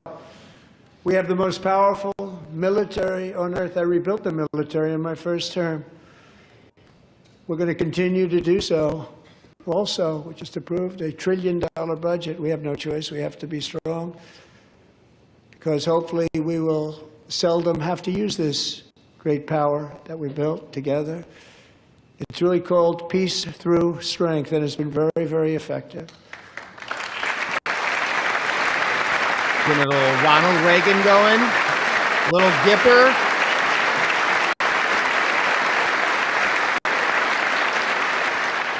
So thanks to Republicans in Congress who are investing that record number of dollars, have no choice, in the United States Armed Forces. Also creating a lot of jobs, but we're not even doing it for that reason. Because as I said, we have more jobs, more people working today than ever before in the history of our country.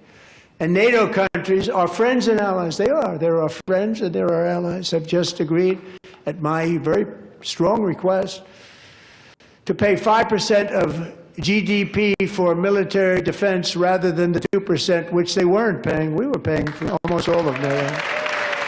Now they're paying 5 as opposed to not paying 3. That's crazy, bro. I didn't even know this. The EU just wasn't paying for like decades. Yeah. Didn't matter. And getting that 5% was something which everyone said would never be done, could not happen. We got it really easily with one meeting. And big difference between 2% that's not paid. We were paying the freight of many of them. Very few were paid up. Now 5%, then they're paid. And everything we send over to Ukraine is sent through NATO, and they pay us in full. They pay us totally in full. Every branch of our armed forces is setting records for recruitment. This is so exciting. And every service member recently.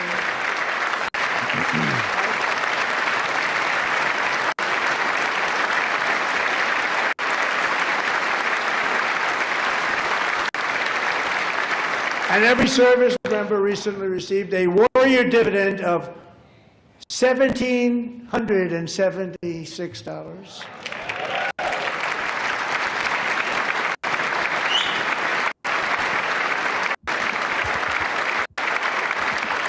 You know, they put it on my desk. We got the money from tariffs and other things, a lot of money. We have much more money than people understand. Have to rebuild that program a little bit, but it won't take long. But we got the money, and it was $1,775, and they wanted my approval. And I said, what's the number? $1,775. I said, wait a minute, for one more dollar, we can have $1,776. Go to it. I said, well, I figured that. I never asked anybody if we could afford it. One more dollar, I said $1,776. And I said, that's good. And I'll tell you what, our military, that was 4 months ago, our military, I never see a person in the military that doesn't thank me for it, so we're honored to do it. They deserve it. And we call it 1776. It was great. And we love our military. We love our law enforcement. We love our firemen. You know, the firemen don't get mentioned enough. We love our firemen. We're also...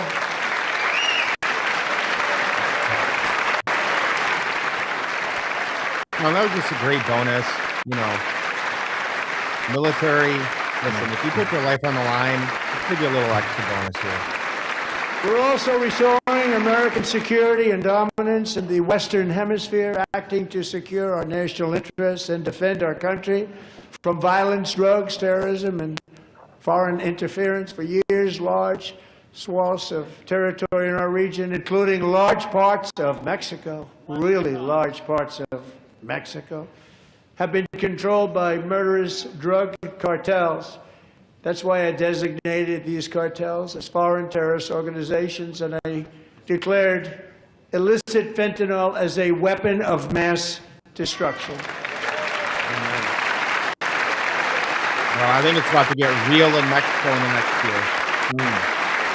It's about to go down. And with our new military campaign, we have stopped record amounts of drugs coming into our country and virtually stopped it completely coming in by water or sea. You probably noticed that. We very seriously damaged their fishing industry also. Nobody wants to go fishing anymore. We've also taken down one of the most sinister cartel kingpins of all. You saw that yesterday. In January,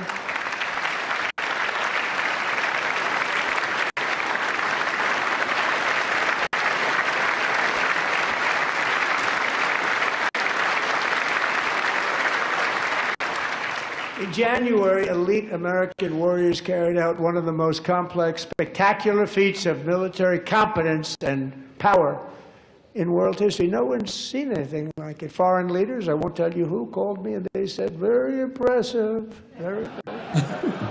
They couldn't believe, they all watched, they saw what happened. This is a different fighting force than we had years ago when we fought to tie. You know, it's a good fighting force. I'm so proud of it. Look at Space Force. Space Force is my baby. Because we did that. My baby is becoming so important.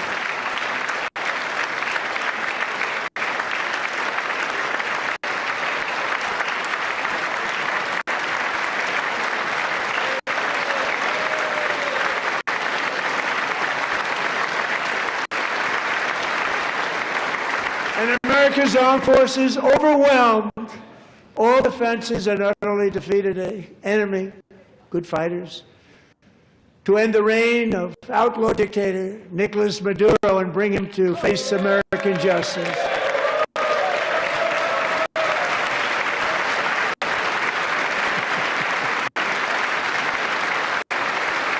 And this was an absolutely colossal victory for the security of the United States, and it also opens up a bright new beginning for the people of Venezuela.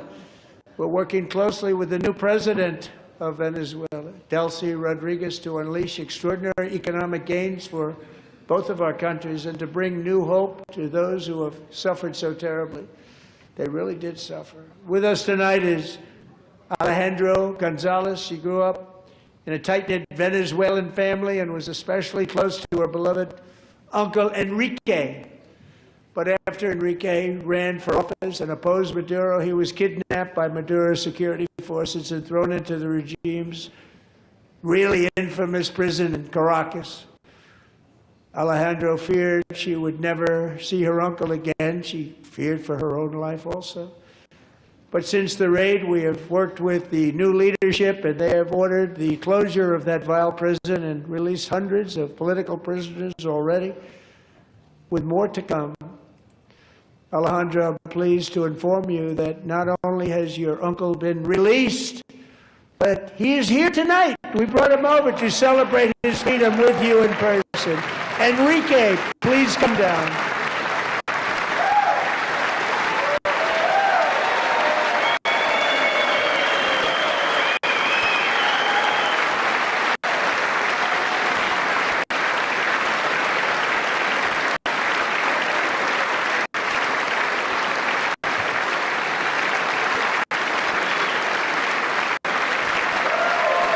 I believe this is the longest State of the Union address in American history, ladies and gentlemen.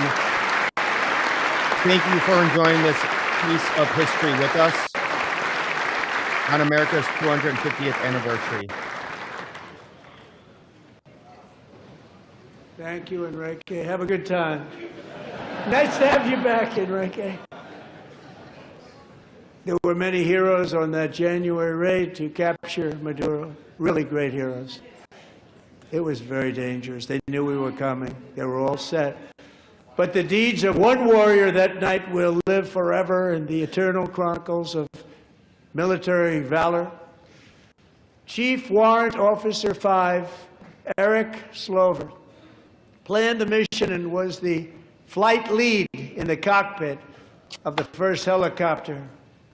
A big, beautiful, powerful helicopter. It was a massive Chinook carrying, as you can imagine, many, many American warfighters. Wearing the dog tags, his wife Amy had blessed with holy water before he left. She knew it was going to be a rough one. Eric steered the Chinook under the cover of night and descended swiftly upon Maduro's heavily protected military fortress. This was a major military installation, protected by thousands of soldiers and guarded by Russian and Chinese military technology.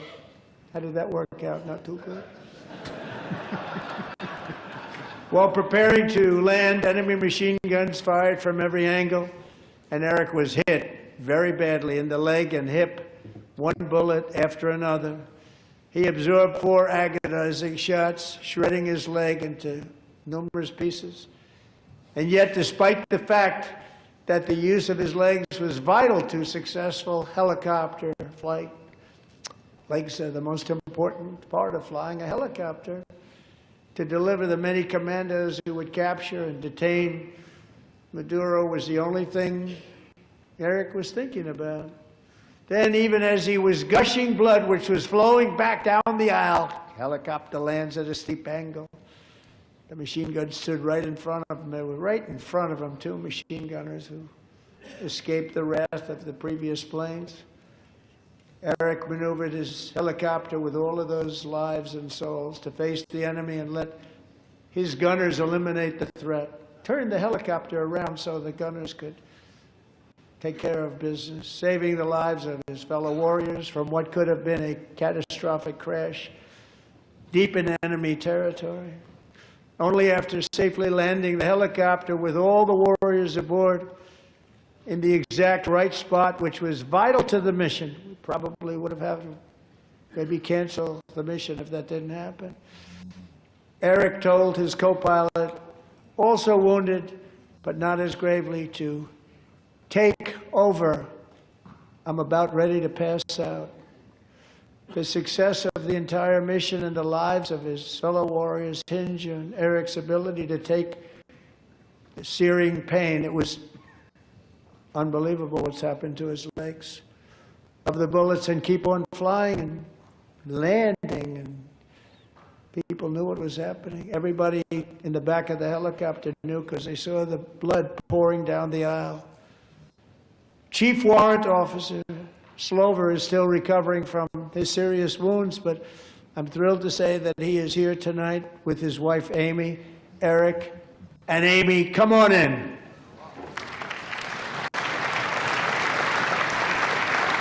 I think there's going to be a movie one day about what they did. Oh, of course. I mean, they did one for Black Hawk Down. Yeah. That is a beast. He looks like a Marvel character. I know, right? Holy Captain crap. America. Right. Makes Captain America look like a wimp.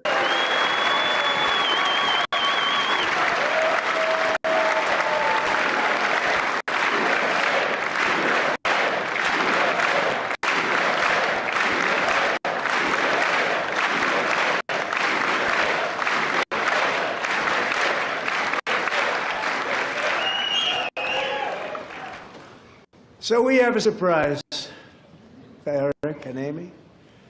In recognition of Eric's actions above and beyond the call of duty, I would now like to ask General Jonathan Braga to present Chief Warrant Officer Slover with our nation's highest military award, the Congressional Medal of Honor.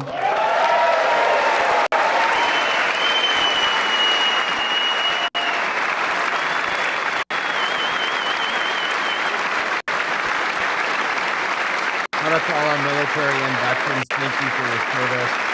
I can't even imagine what you guys have gone through.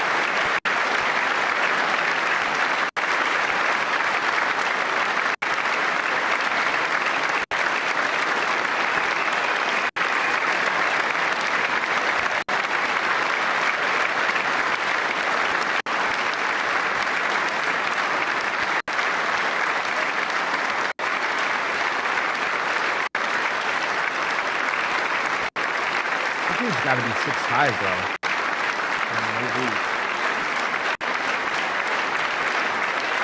Make him the next G.I. Joe. Yeah. Make an AI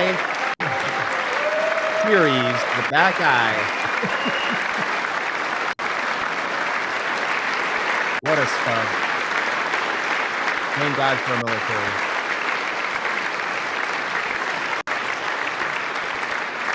Well, thank you very much, Eric and Amy. Great to get to know you. I met with them and with a lot of their fellow warriors at Fort Bragg recently. You notice the name Fort Bragg, we have it back, we brought it back. We won the First World War with it, the Second World War with it, and then they decided to change the name. So we changed it back. Everybody wanted to change back too. And 10 of Eric's fellow warriors from that incredible night of victory will also be receiving medals at a private ceremony that will soon be held at the White House, and Eric will be there. Thank you.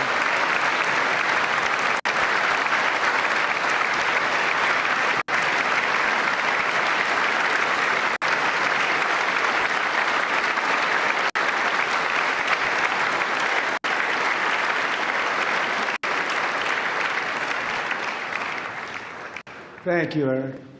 That's a big one. Tonight we've celebrated many truly extraordinary American patriots, but there is one last living legend to honor before we go. He is one more heroic American aviator, Navy fighter pilot. Royce Williams served in World War II, Korea, Vietnam, flying more than 220 missions. In the skies over Korea in 1952, Royce was in the dogfight of a lifetime, legendary dogfight. Flying through blizzard conditions, his squadron was ambushed by 7 Soviet fighter planes. It was his first aerial combat of the war, and despite being massively outnumbered and outgunned, Royce led the takedown of 4 enemy jets and almost destroyed the others, vanquishing his adversaries while taking 263 bullets to his own plane and being seriously hurt. His story was secret for over 50 years. He didn't even want to tell his wife, but the legend grew and grew. But tonight, at 100 years old, this brave Navy captain is finally getting the recognition he deserves. He was a legend long before this evening. Royce, please stand up, and I will ask the First Lady of the United States to present Captain Royce Williams with his Congressional Medal of Honor. Wow. Royce Williams, ladies and gentlemen. Can you imagine that, M.I.M.S? You fought in World War II, Korea, and Vietnam. That's crazy. Royce is the top G. 100 years Holy old. cow. 100-year-old man right there.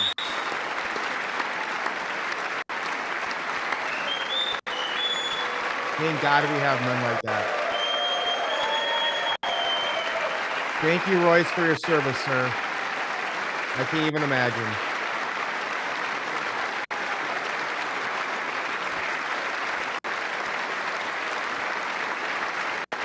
Not being able to call people for 50 years because it was like classified. Right. That's crazy.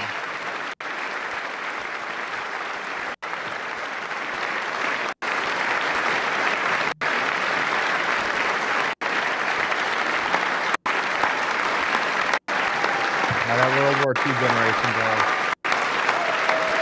You just don't make them like that anymore.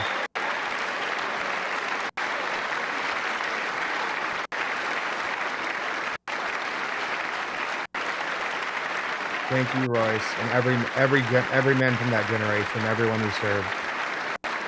We would not be here without you.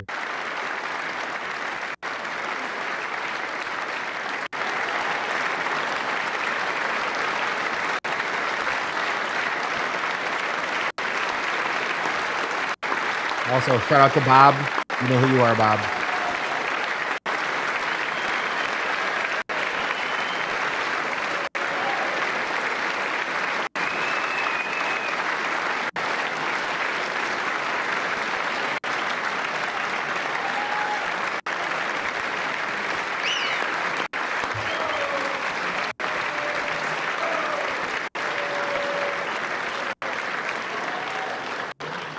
Thank you, Royce, and thank you, Eric.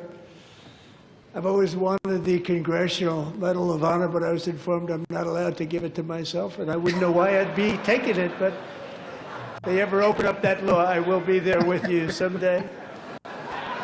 But you know, that's our highest honor, Congressional Medal of Honor, and that's a big thing, and it's an honor to be in the same room with you. Thank you both very much, Eric. Thank you.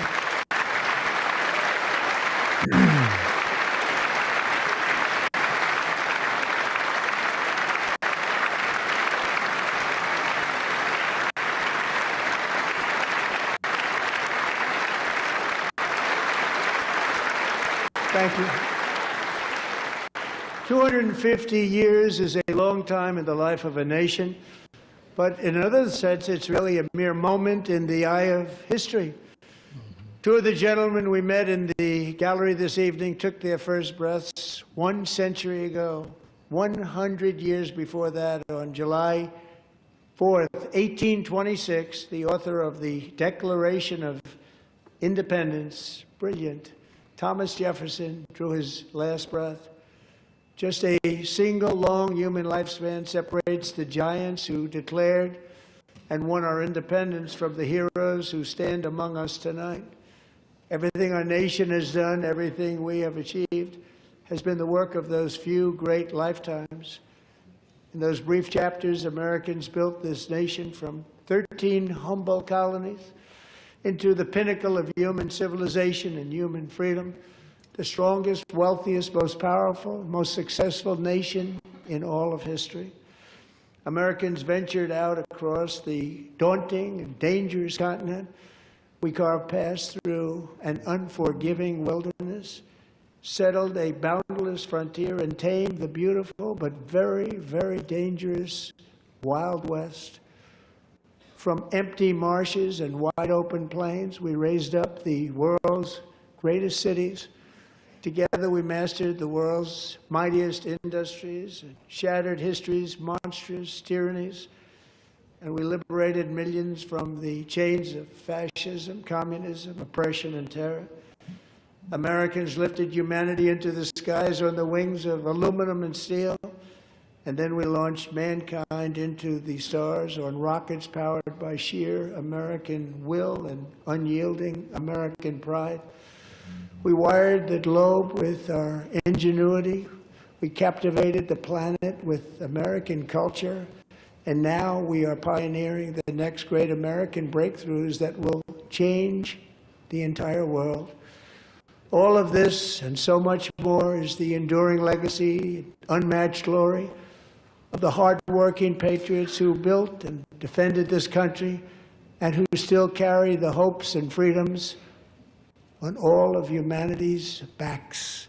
For years they were forgotten, betrayed, and cast aside.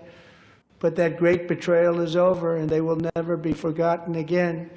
Because when the world needs courage, daring, vision, and inspiration, it is still turning to America.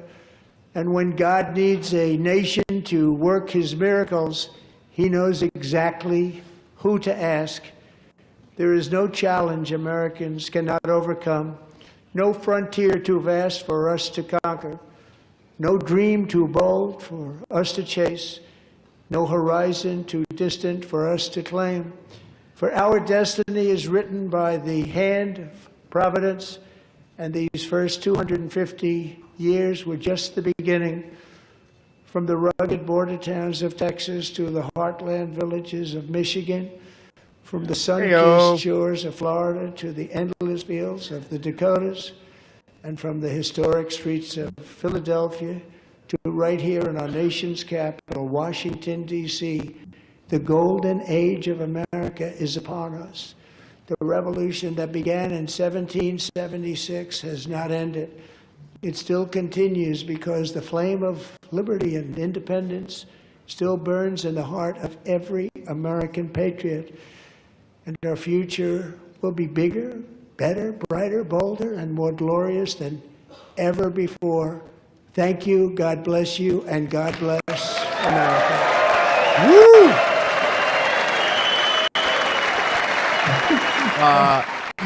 By far, breaking the record for the longest State of the Union address, speaking for an hour and 47 minutes. He framed the first year of his second term as a string of victories, even as polls show deep unease about the country's direction. He spent the first part of the speech really touting his economic policies. Then, all right, we don't care, PBS. Right. Yeah, the longest State of the Union address before that was Bill Clinton, January 27th, 2000, an hour and 28 minutes. The last State of the Union in the 20th century. Trump beat him by, I don't know, 15, 16 minutes. But M.I.M.S, there's just like three things I want to hit on before we let people go tonight. Yeah. Number one, we haven't really talked about this too much, but can you give me any insight or things you've seen on the ground? You're so close to DC. Yeah. Because I've heard DC crime is almost non-existent now. Do you have anything you're seeing from down there, or you've heard from people, or what's the feel in the DMV area?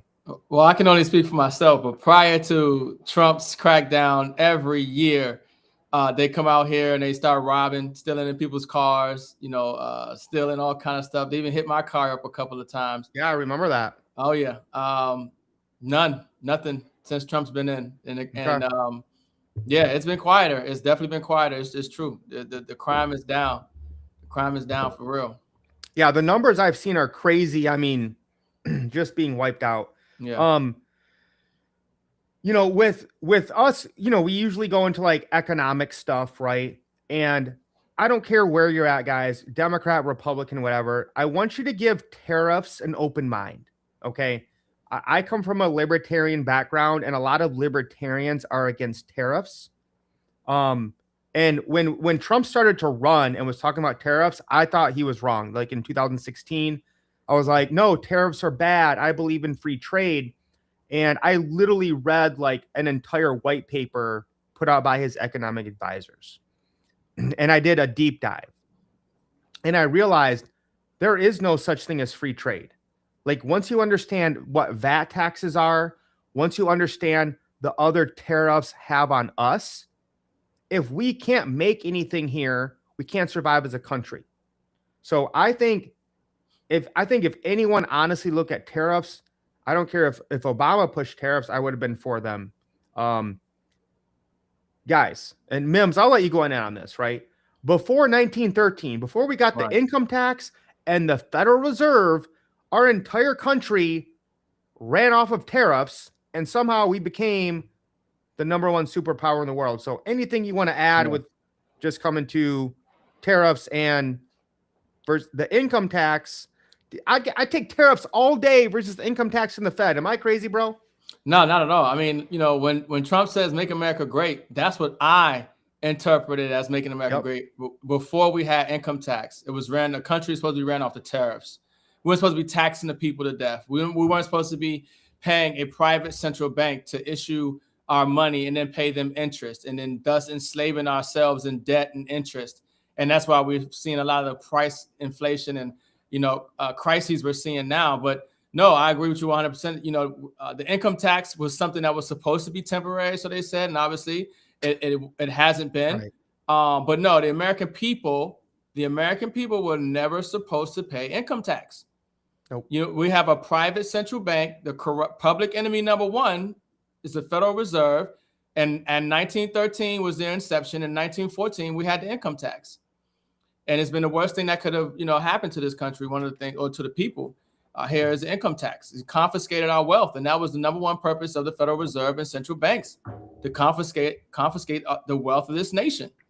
So when I hear Trump say we're bringing the tariffs in and we're going to cut people's taxes and get rid of income tax, that's helping everybody. I don't care if you're a Democrat, Republican, old, young, black, white. Keep your money, and then we need to return to sound money. We need to return to a better monetary system, and that's what Trump is getting us into with blockchain technology and return of gold and silver.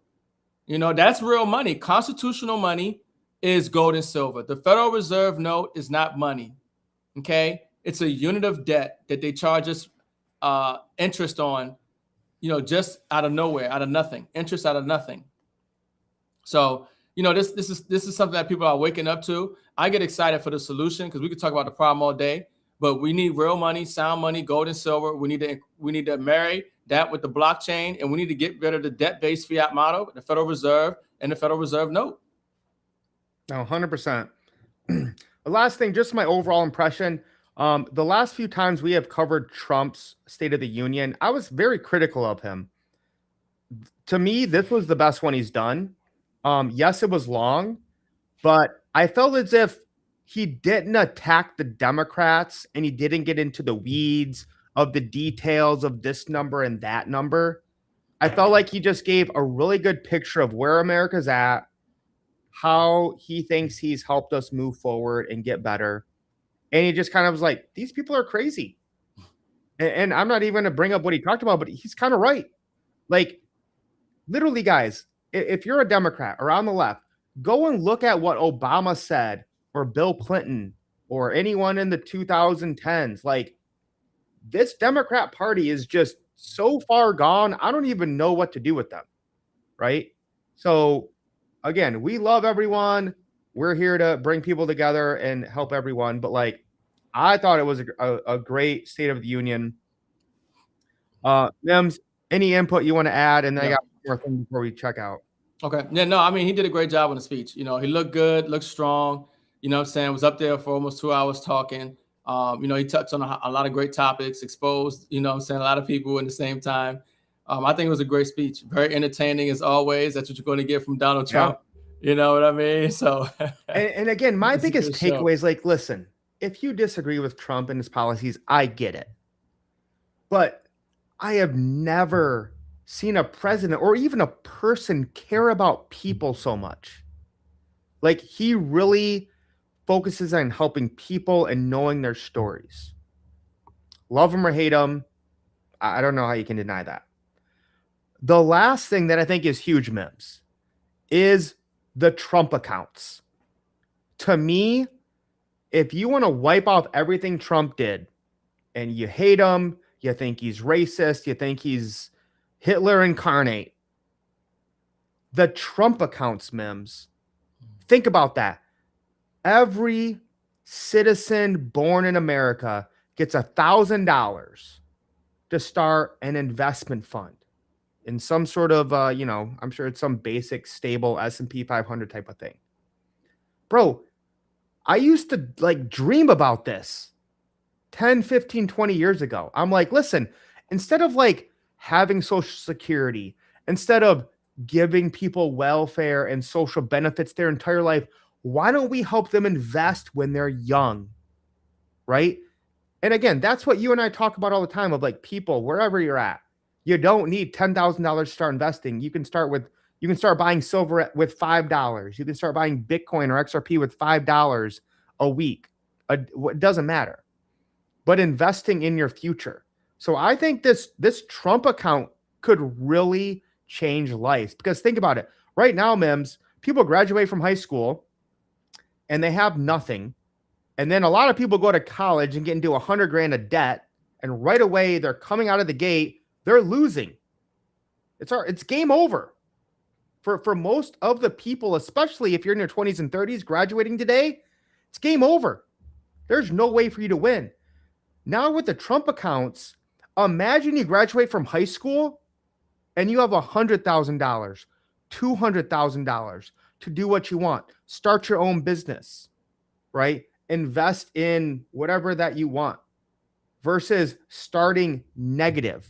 So, I mean, to me, this is the best thing ever. And I talked about this, when you would like dream with friends of like, well, what would really help people? I'm like, why don't we give them their own capital, right? Give them an investment they can grow with as they grow up. Yeah, that's a no-brainer. I don't see how anybody could be mad or upset or opposed to that. It just makes sense. It's just smarter. And obviously, with the rule of 72 and being able to start early is where it matters. Starting early, investing early. So no, obviously that's a great program, a great initiative. And it's going to be bear a lot of fruit as it continues, throughout the decades. And so now here's my only thing, Mims, is I say we give every baby born in America 1 ounce of silver. That's it. You all start with 1 ounce of silver, maybe a gram of gold. And at this point, we can probably only give them like 0.001 Bitcoin, right? And then you can do your stock market thing. Yeah. Right. Yeah. That's a good point, because at the end of the day, nobody has money and you're not getting money because the dollar isn't money. Right. That's the first thing people have to understand. The dollar isn't money. It's a unit of debt. Now, if they gave you gold or silver, now they gave you some real money. Now they gave you some sovereignty with that. But something's better than nothing. We live in a debt-based model right now. But no, it's a great program, obviously, without a doubt. And last thing I'll say tonight, Mims, right? Democrats and a lot of people were saying, well, Mr. Trump, President Trump, what about affordability? Right? We've all lived through this massive inflation. Mims and I talk about all the time. Trillions of dollars have been created. I think almost 50% of all dollars that have ever existed in the world have been created in the last 6 years. More than right? that, yeah. Guys, it's not about that. Okay. It's about real money. All you have to do is take your dollars and buy real money. Yeah. So M.I.M.S right here. I got 4 quarters that are pre-65. Yeah. These are 90% silver. So in 1964, the minimum wage was around $1 an hour. But it was backed by silver. There was silver in the quarters. Today, these 4 quarters. How much is it? $1? Where are we at here? We're at $89 for silver. I mean, I'm going to go conservative and say this is $60 in my hand. That's crazy. $60 an hour. So That's $1 an crazy. hour in 1964. If we still had real money, backed by real metals, $60 an hour. Can you imagine, M.I.M.S, how well people could live right now if you could go to a McDonald's or a gas station and get paid $60 an hour? It's an amazing point, and that's people really need to grasp the magnitude of what Mike just said and how powerful that is. But it's also a wake up call that you need to start getting real money ASAP, because what you're seeing is the devaluation of the dollar. You could put that in reverse. You understand? But the dollar just don't buy you what it used to. It's losing status and credibility across the globe. So that's why we continue to stack gold, whether it's some gold notes, whether it's, Mike showing the silver, we show the silver, but this is what you want to have right now, because we're in the greatest reset, the great reset, that great economic reset. We're in the largest wealth transfer ever in history. And a lot of people, they get distracted with so many different things that you got to find the real root, and you follow back to everything, go back to the money system. Doesn't matter what we're talking about. It's all about the money. And when you realize that what you call money isn't money, and if you understand that all fiat currencies go to zero, and United States dollar is no different, the Federal Reserve note is no different. It's a fiat currency. It will go to its intrinsic value. There's a reason we're seeing gold and silver take off the way they are. There's a reason we're seeing a rush to blockchain technology and classifying certain metals as strategic for the nation. People need to wake up to the monetary game and realize what's going on, because everything else is a distraction. Well, last thing I'll say, M.I.M.S, and I got to get somebody to pitch this to Trump about every baby that's born gets 1 ounce of silver. I know this is wild, M.I.M.S, but there is not enough silver in the world for everyone to own 3 ounces right now. Yeah. That's crazy. Yeah. If everyone tried to own 3 ounces of physical silver in the world, it would all vanish. So guys, it's not about how much, it's getting started and being consistent. Get real money. Last thing, M.I.M.S, I just want to stress to people, let's unite. Let's love each other.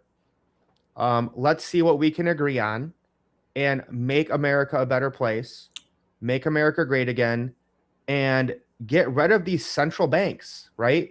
With the Epstein stuff coming out, we know who the evil people are. It's not the Democrats. It's not the Republicans. It's the overlords. We probably don't even know their names, right? That are controlling us with the food and the media. So let's just turn them off, unite as people, and win. Take the red pill. M.I.M.S, last words. Clank it. Phenomenal show tonight, folks. Listen, we just documenting this stuff, man. Yep. I mean, we documenting the greatest reset ever in monetary history. This is the most significant time period ever. It will be studied, debated, talked about for centuries to come. Your children's children are going to be studying and learn about these times that we're alive in right now. And they either going to know your name or they won't. And it's going to come down to the things that you do, the assets that you acquire, and the skills that you have. So tap in, folks. Great show tonight. Get real money. Amazing, guys. I love what you said there, M.I.M.S, like just documenting history. The fact that we got to live stream, and like I almost want to download this and put it on like a flash drive or something where like no matter what happens with the crazy world, I can like give this to my kids and be like, listen, I watched the 2026 State of the Union, the longest State of the Union in the world. Here's my thoughts. Here's what's going on. Guys, get plugged in, pay attention. Let's unite and love each other and just completely change this world for the better. We'll see you guys next week. Lace up. We are wealthy. God bless America. Amen. God bless